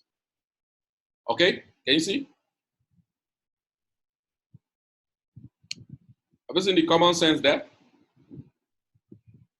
That's correct. That's cool. That's cool. Common sense is not really that common. You are an expert, so you are just explaining it as an expert, and you are looking at it as a common sense. Well, really, it's not really a common sense, man. All right, I appreciate it. As in, well taken. Information well taken. Thank you very much. Great, great, great. So that's it. That's it. So, any other question, anybody?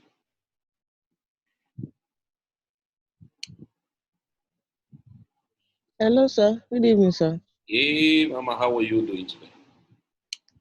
I'm fine. And you? I'm fine. Only you just dey pack the money. Now, Where's the wow. money going on? No money now. I hear. You Huh? go Coins Beach, you pack am. You go Beach Forest, you pack am. You go Kukoy, you pack am. No, Waiting. no, say my own account and kill once in a 5 months. I want to dey do as you dey do. Oh. Eh? I want to do as you dey do now. Once in a 5 months. Abi, Eh? if that's the way forward, make we dey do am now. What? What are the coins that do that magic on Beach Forest? Green, beam, and credit, right? Green beam. Green beam. And credit. Yeah. Green beam well. Well was added to it. And then, Okay, green, beam, and well. yeah. Then they do that thing where you be they do abi. Not only that, they are top strong coins on Beach Forest. Okay. They always have good volumes of trading on Beach Forest. So Okay. I trade them regularly. So I cycle them at all time. You understand? Okay. Yes, sir. I Yes, sir. cycle them at all time. Every of their reversal, I buy their reversal very regular. So once there's pullback Okay, sir. on them, I buy. A spike, I Okay, sell. sir. So I swing green, beam, and well. Another coin I have been studying, I put in, and then it actually did well initially, but the coin had been perpetually down, but that's why I didn't tell any of our people to enter into it, was this guy.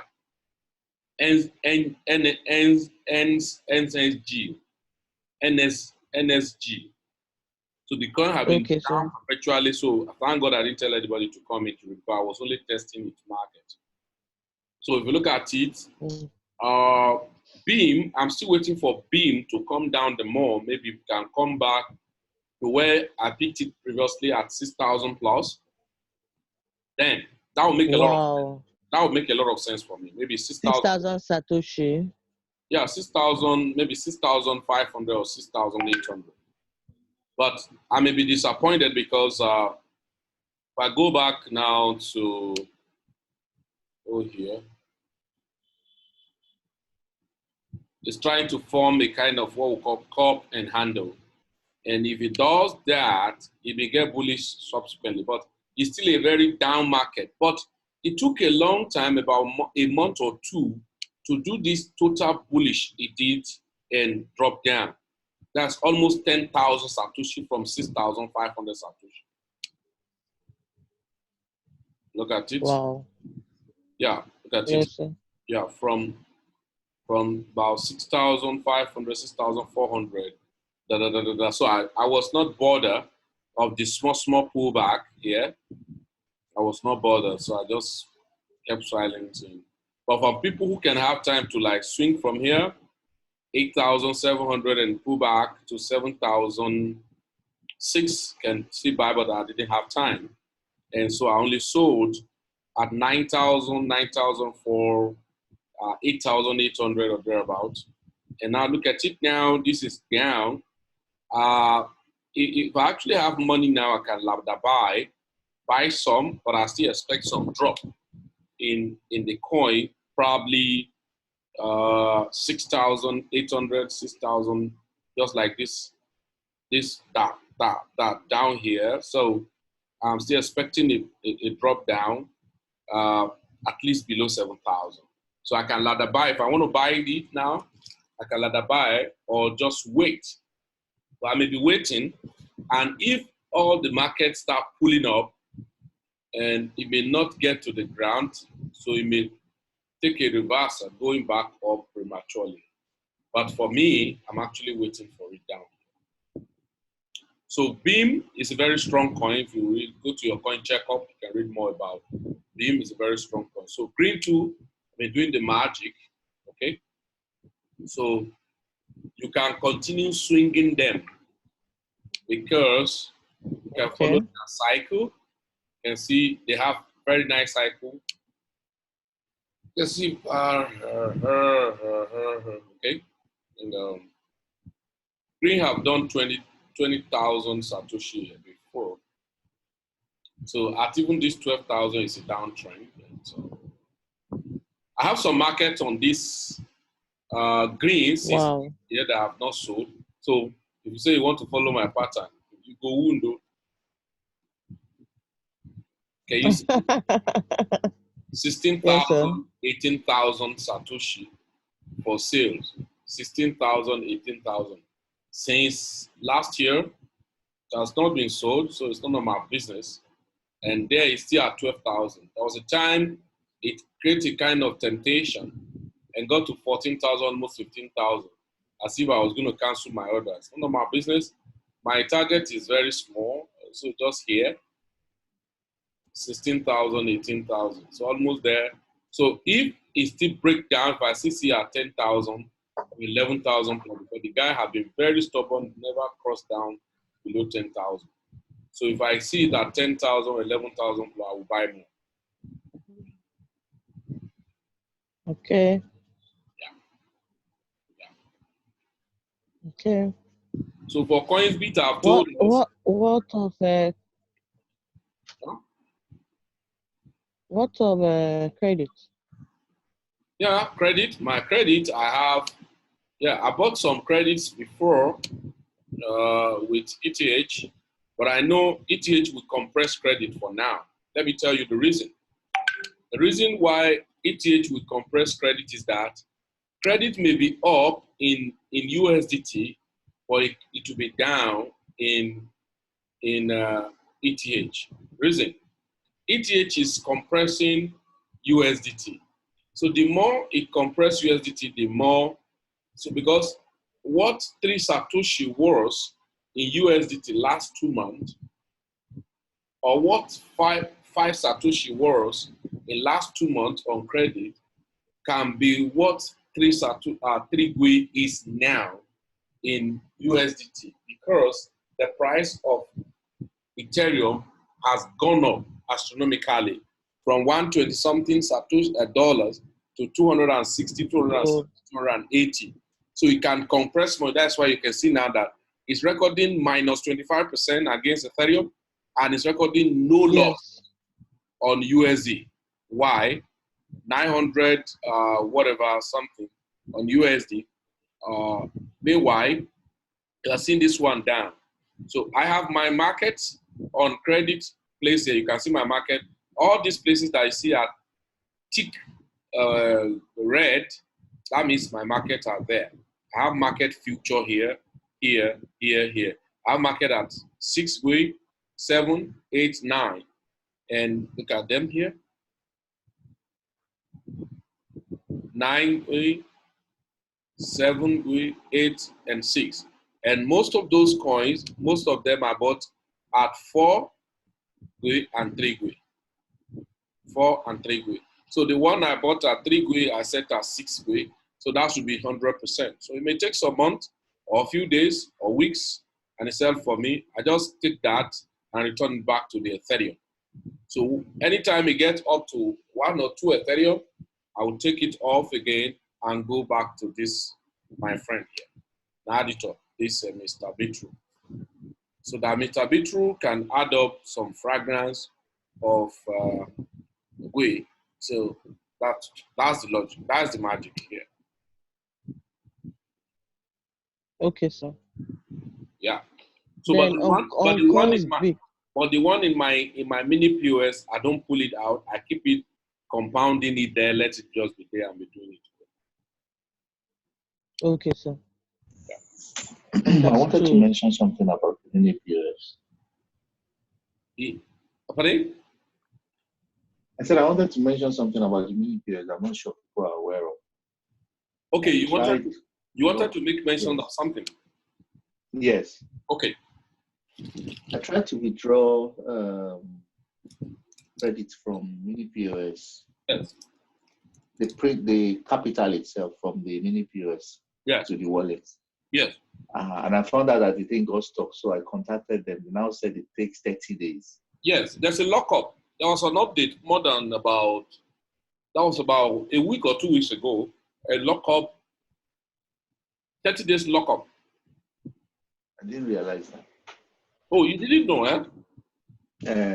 Oh, sorry about that. There was a lockup because the lockup is this on the mini POS that usually you can just move it anytime within a second or few hours. You get it back to your primary wallet. Yeah. So there was an announcement that we're going to have a lockup period of 30 days. But the difference of their lockup is within that lockup period, as much as it's still in the mini POS, within that 30 days, your accrual is still reading every hour till the withdrawal is concluded. I don't think they did that one. No, they didn't do it. I don't think so. That's as you initiate a withdrawal now from your mini POS, the lockup period start counting from that day to make it 30 days. But it doesn't send you the same volume of accrual anymore. Okay, it has already deducted it from your this yes. That 30 days already. No, then I'll still ask Dan about it because but there was a memo. There was a memo before the implementation of that. I didn't know. So when I told me, I said, okay, fine. But I was not like, but it's not reflecting anywhere. It's not reflecting that it's locked up. It's not reflecting in any of the reports. Going to it's even just sitting in limbo. And then the accruals are not coming in anymore as well. So like, okay. Okay. So ideally, if they had the original balance still locked up, it should be generating mining balance. And so in my own case, I think I had 29 million credits. I wanted to deduct 25 million to buy Ethereum. I made the deduction. So I deducted 26, leaving about 3 million. Then I just didn't see it. So I was like, okay, where is this fund? So they now came out and said, it was going to take 30 days to reflect. But rejecting the bonus. The bonus is now just based on what is left in the. The bonus now is now coming out based on what is left. Yeah, it's based on 3 million that's left there. Okay, maybe they didn't end up doing that way anyway. It was like, they were going to make it a situation where why is still there? I said, well, that would be generous of you guys if you do that. Because ordinarily, once I have initiated withdrawal, then it should be taken away from my days. Then why waiting for the period it to drop? But they said, well, okay, I don't know. But hello. Yeah. But the funny thing is, in my own case, I can't even find it on any of my wallets, whether pending or mini. That's what I just told you now. That it's not there as well. No, it's 25 million now. It's not anywhere. You won't see until that 30 days. You will see it in your primary wallet. But it should be showing somewhere as pending, so you know that it's not your primary wallet, it's not your mini POS, but it's hanging. You can as the pending. It does not show. It does not show. It's a contract ordinarily. All right, it's a contract ordinarily. Just that they now added it now to like initially the contract you can just flexible contract. I can just call it off anytime. But this one is like, oh, I'm sending you a notice for 30 days notice ahead of time and all of that. So after that 30 days, then that's when we'll drop it in your wallet. So it's not going to show, it's not showing any pending anywhere, but that 30 days start counting from the day you make the withdrawal. So you get it after that 30 days, then you get the volume you make the withdrawal. Okay, that's fine. For like me, what the separation I did right from day one was that I concentrated some volumes on my BitForex, and then concentrated on volume on the mini POS. So anything in my mini POS, I just told myself until I see this zero closing. Where is this one?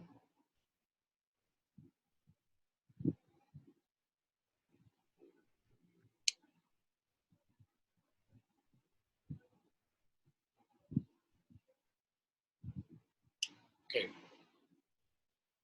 I've decided until I see this zero. As for me, it's still a very useless amount of money now. So as for me, until I see this zero, just like I said the other day, now seeing here,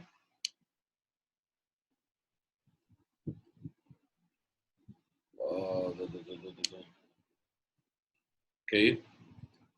So seeing here 3, 4, 5, 6, 7, 8, 9, 10, that would be 0, that's 1.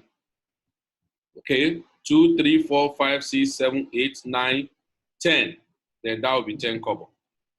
Now once it's 10 kobo, then I know that I've done a crazy percentage ordinarily for just holding it, apart from the additional accrual.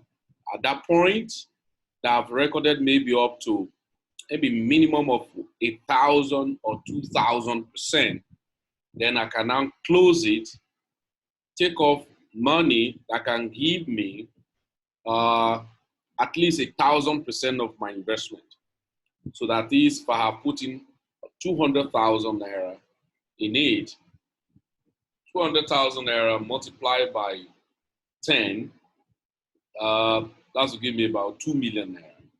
Then I can pick probably 1.5 million, okay, and then return back whatever volume of that to now continue. Meanwhile, if I will now still go ahead and convert it to Ethereum, depending on what Ethereum is doing at that point, I'll convert. If I need to convert to Ethereum and wait for a drop again, I will do that. But my plan is that everything on my mini POS is until when there's a total shoot up in the price against my entry price of buying to the project.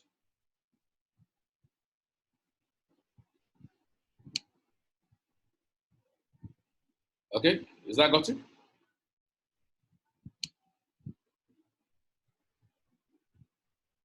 Are we together? Yes, sir. We are together. Got it, sir. Okay, so lastly, please, I've told us that many of us, like yesterday, I look at what happened yesterday on CoinsBit. I told us, I said, any coin I buy on CoinsBit, and they're doing invest box. Let's say BBK doing invest box, and you bought BBK at 100 Satoshi. Now, if you bought BBK at 100 Satoshi, and you bought worth of 200,000, so or whatever amount you must have bought, 50% of it I can push it to the invest box, and 50% of it, depending on what I see the activities like in that period, 50% I push it to certain prices. I will set prices for sales for the remaining 50%. Now, the remaining 50%, I can set price this way. I bought it at 100 Satoshi. I can set 200, 250.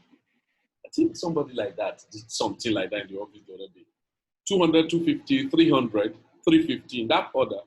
And then I put the other one in the invest box.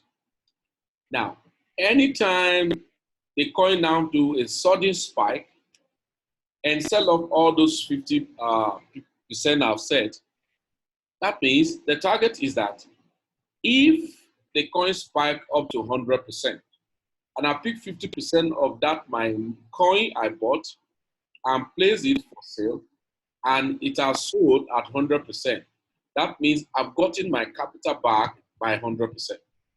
That's my capital back is 100% back, not with profit.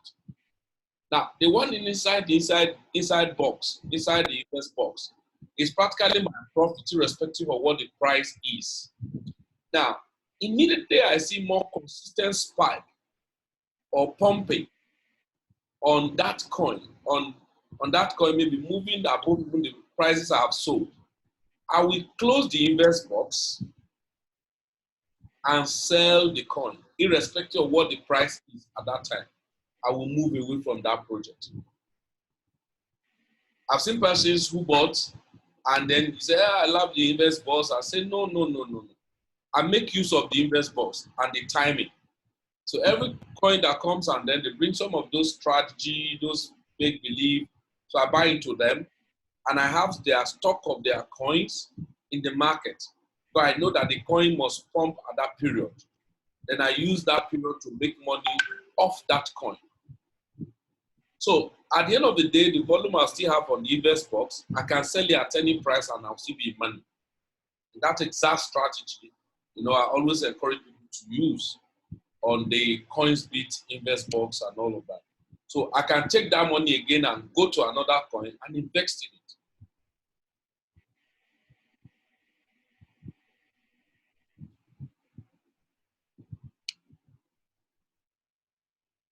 Okay? Yeah. Yeah, hello? With you, sir. Okay. So those are the strategy. Remember. So what would be the right time to invest on the invest box? And they bring coins at different periods. Okay. So whatever period they bring, and you are getting involved, you have to apply that sentiment.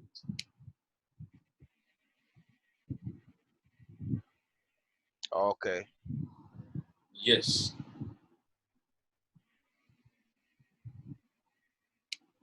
And so please also note, anyone on the Binance, you can only send Naira to your account if such account is verified. Even on Terra Credit, you can only verify you can only deposit Naira if such account is KYC verified.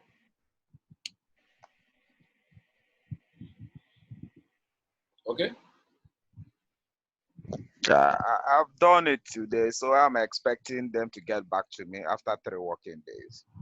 Probably will not be up to that. Okay, for your Terra? That's correct, sir. So I think we've tried tonight, and okay.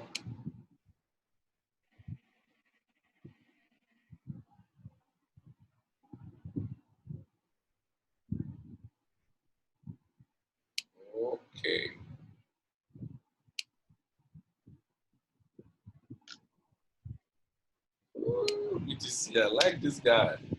Can perform magic. Ooh, shit. Can perform wonderful magic.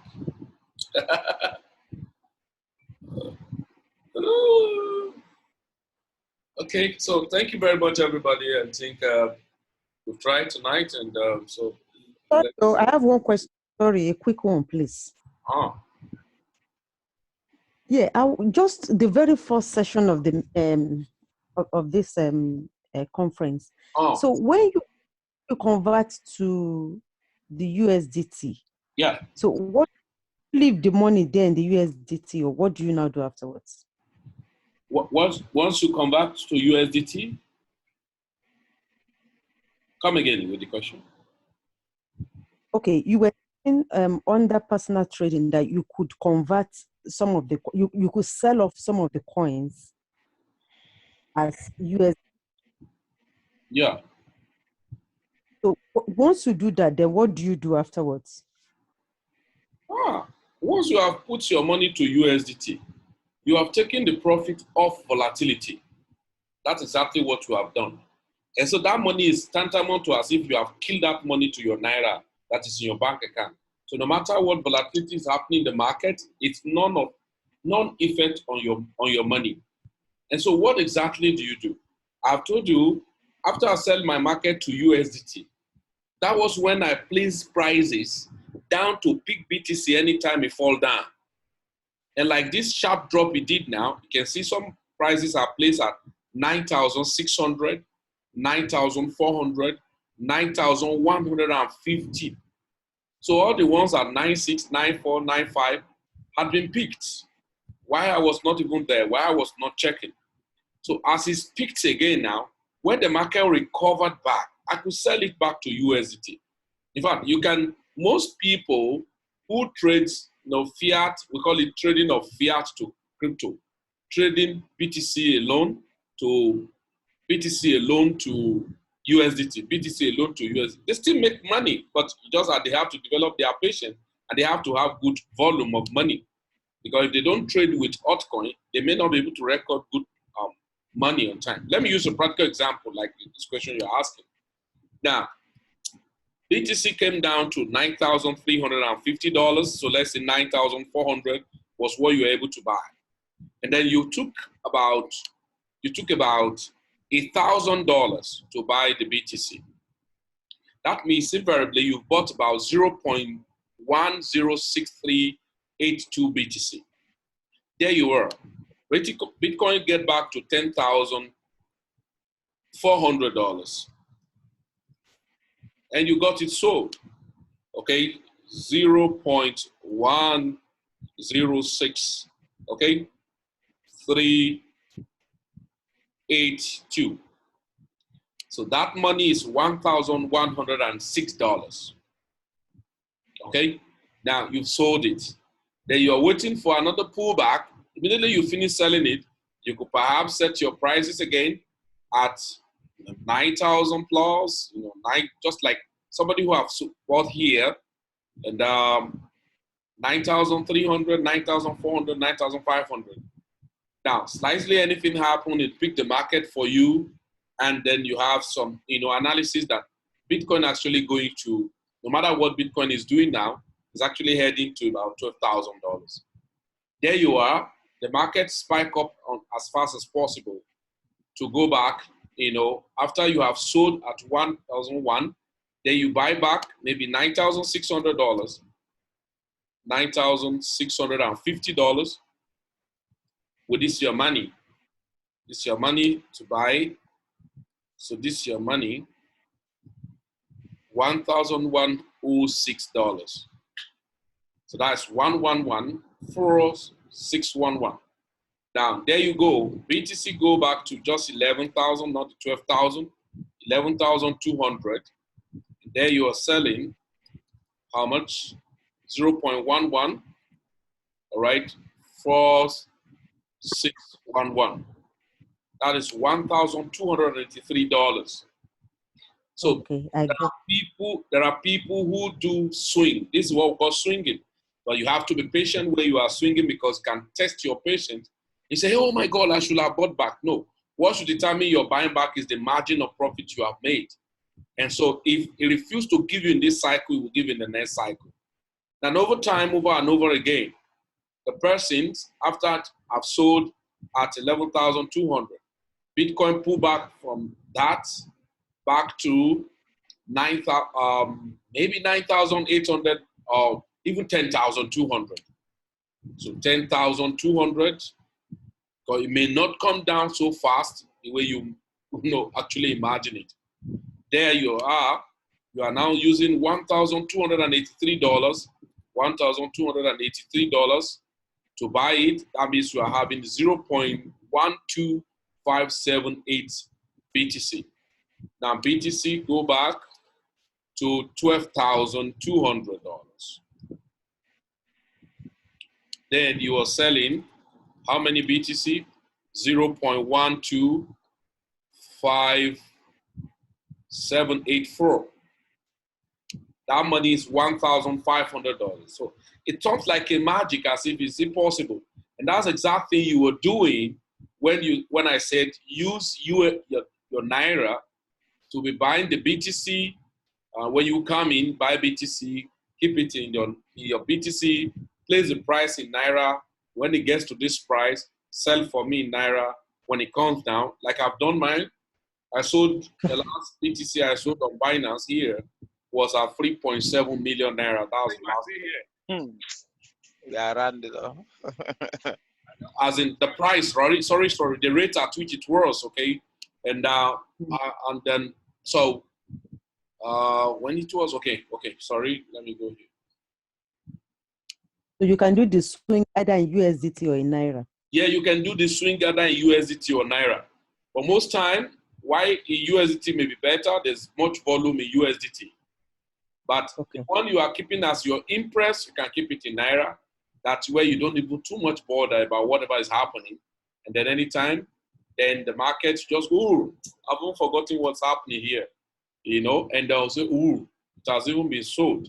Okay, thank you. You just need some emergency, you can get it withdrawn. Just like when I said, I was training somebody in the office and when I said, I was having this problem when I want to withdraw, it was not going through. I said, how? I have to just say like either 1 or 2 BNB. So 1 or 2 BNB at 11,000 Naira when I bought it. Selling the 2 BNB now is about 18,000 Naira plus. Okay, so I have to experiment for him and got that money withdrawn. And within 3 minutes, it got to my bank account and he saw the alert, so you can see.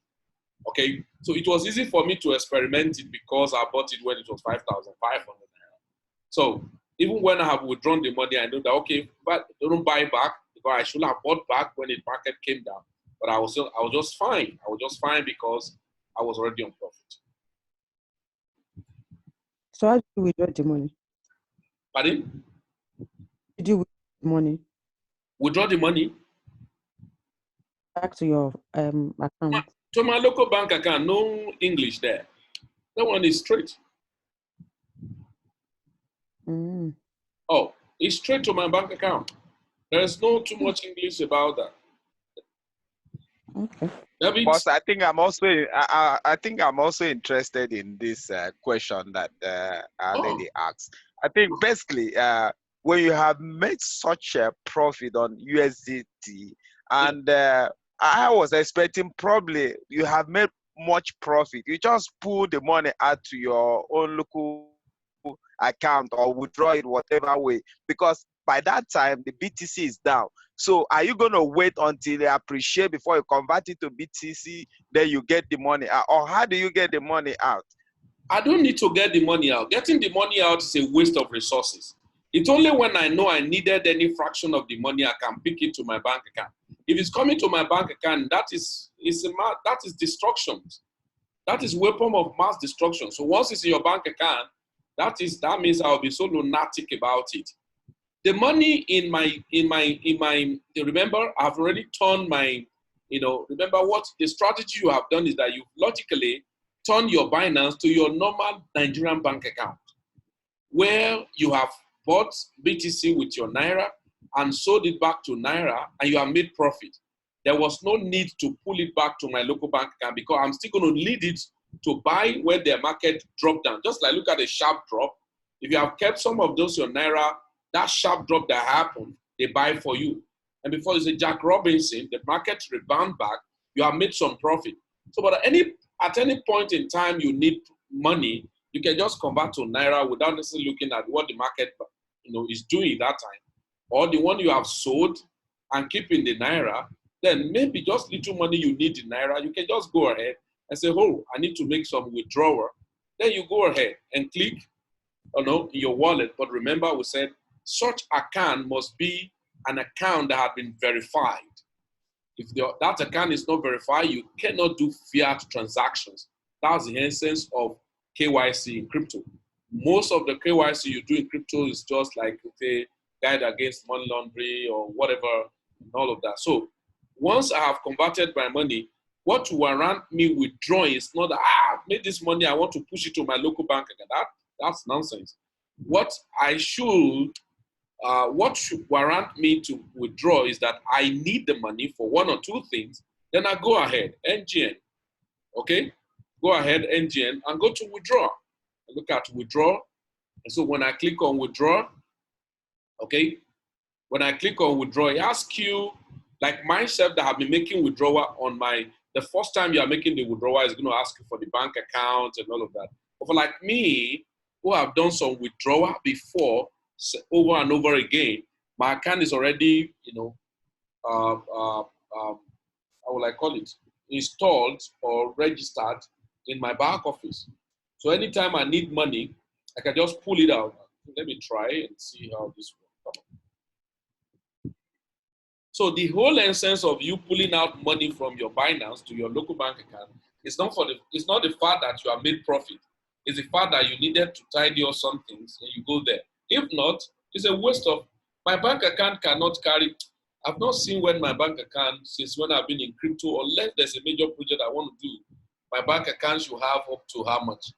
Right now, my bank account, one of my bank account is having 288 Naira, while one of my bank account is having very useless amount of about 1,200 Naira. So altogether, my two bank account is having less than 1,500.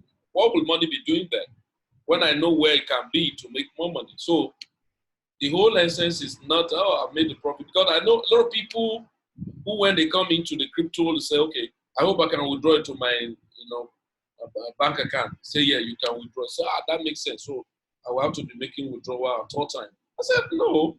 If you are doing that, then when you now needed the money again, you are now looking for a way. Then you are paying charges to the bank, to, what is it called? To the bank, to the platform. I think the network is to mess it up. Just a moment, I'll try to do something.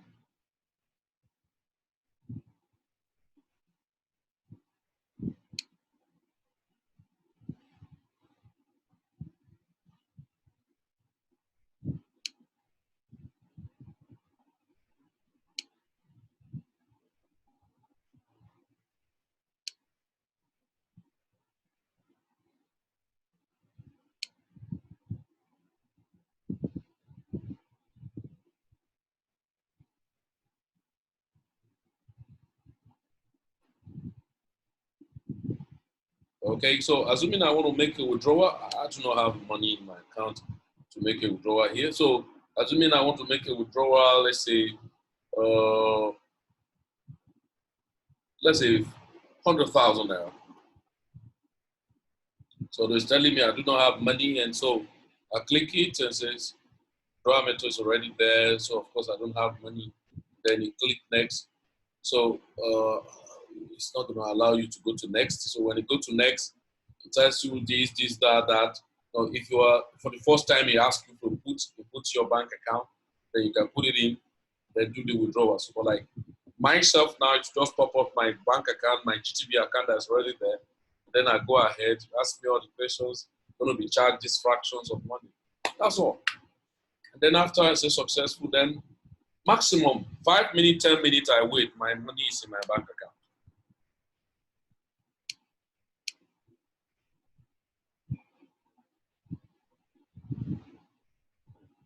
Are we good? Yeah, hello, are we good? Yes. Yes, we are. Yeah, so that's all. That's just it. So just like I said, we have to be sentimental. Not to be. This sentimental, is that you have to look at what you need and what you must take advantage of this thing. Now, in crypto, I adopt use theory, not dependent theory. It's what am I going to use this time, this instrument, this stuff for to increase my asset portfolios. And so that's exactly what you do. So that's why as I finish selling any coin, I place price down to buy back. Then if I have bought back, I place price for sale ahead of time. So either I am there or not, the market sell for me, congratulations. Then if it has been sold for me, maybe the price at which is being sold for me, and the market still move 100% above that, there's no hard feeling. I've made my profit. No single person will ever buy the market at the bottom or the bottomless support or even double bottom of its support and sell at the double top of the resistance. Nobody. So somebody will buy at this rate and sell at this rate. Another person will enter its own market at that point where you are selling. Just like somebody bought here $8,200 and sold here at $9,000 something dollars. Another person bought at that $9,200 and sold here. So at $10,500. That's how the market continues. You know, nobody will ever buy here, you know, and sell here.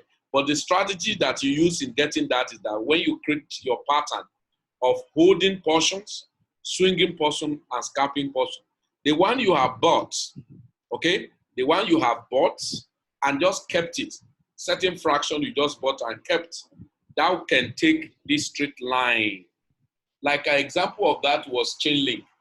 I remember that my first Chainlink I bought last year before, that was September, before the time of when Chikatiwari was even talking much about the coin.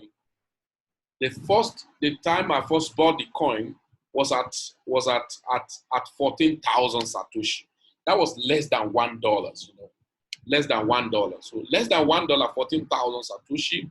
Now, I remember I was telling some of my friends, I say, I won't be surprised. Part of the coin this guy is going to call are coins that we have already been trading. And luckily enough, when we talk about, you know, Link, it now happens that it was a coin we already traded. Now, meanwhile, 14,000 Satoshi, but since I have fraction of that coin that I bought from 14,000 Satoshi that I have not sold. That was less than $1 that have not sold at all. Then other fraction have been selling, buying back, selling, buying back, but there's that fraction of it. That means that fraction of it had followed a straight line chart of 14,000 Satoshi to where the guy is now. Where is it now? About 45,000 to 46,000 Satoshi. You know what it means? But how many person can be so patient that way, you know, that the stuff, the time will have tested your impatience and put it to you to just mess up. So you can just imagine when it got to 37,000 Satoshi, that particular fraction of the coin, I never touch it. I never touch it. Okay? I never touch it. I just kept it there. So you can just imagine at 14,000 Satoshi, yes, that was around November that last year, September already. Now it went up, it came down as if it was going to come down to that same price again. Okay, where is it? Yes, 14,000. And it was moving up. You can see corrections going back. But if you look at my own, from that bottom straight up here, 14,000 to 45,000. 14,000. So even though it got to 48,000, almost 50,000 Satoshi, that same volume, I never bothered to look at whatever is happening there. It's none of my business.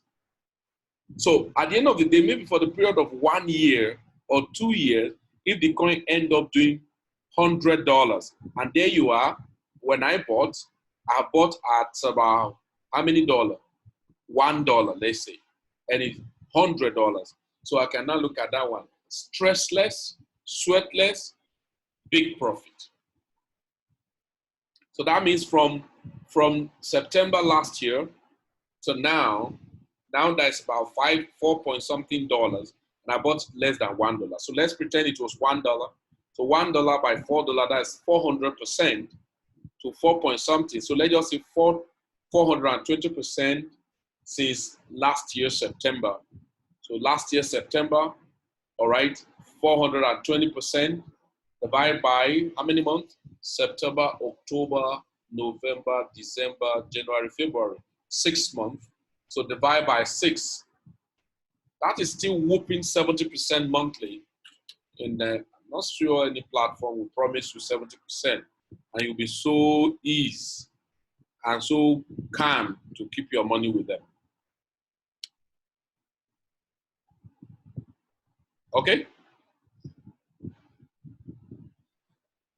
Yes, sir. So let's have a blissful day, man. And I'll try to do what some needful, and I'll have so go and review your primary, your secondary coins. Yeah. Doris is our co-instructor. He's going to give us some information too. It's my co-pilot. I'm like, Magali Jerry. Are they alive? Nalayo. Nalayo.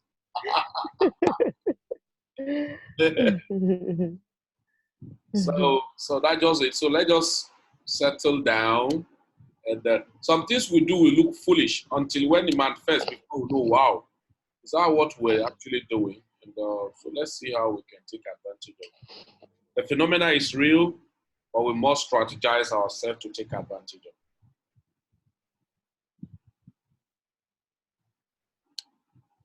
So thank you, everybody. Thank you. Sir. Thank you very much, sir. You.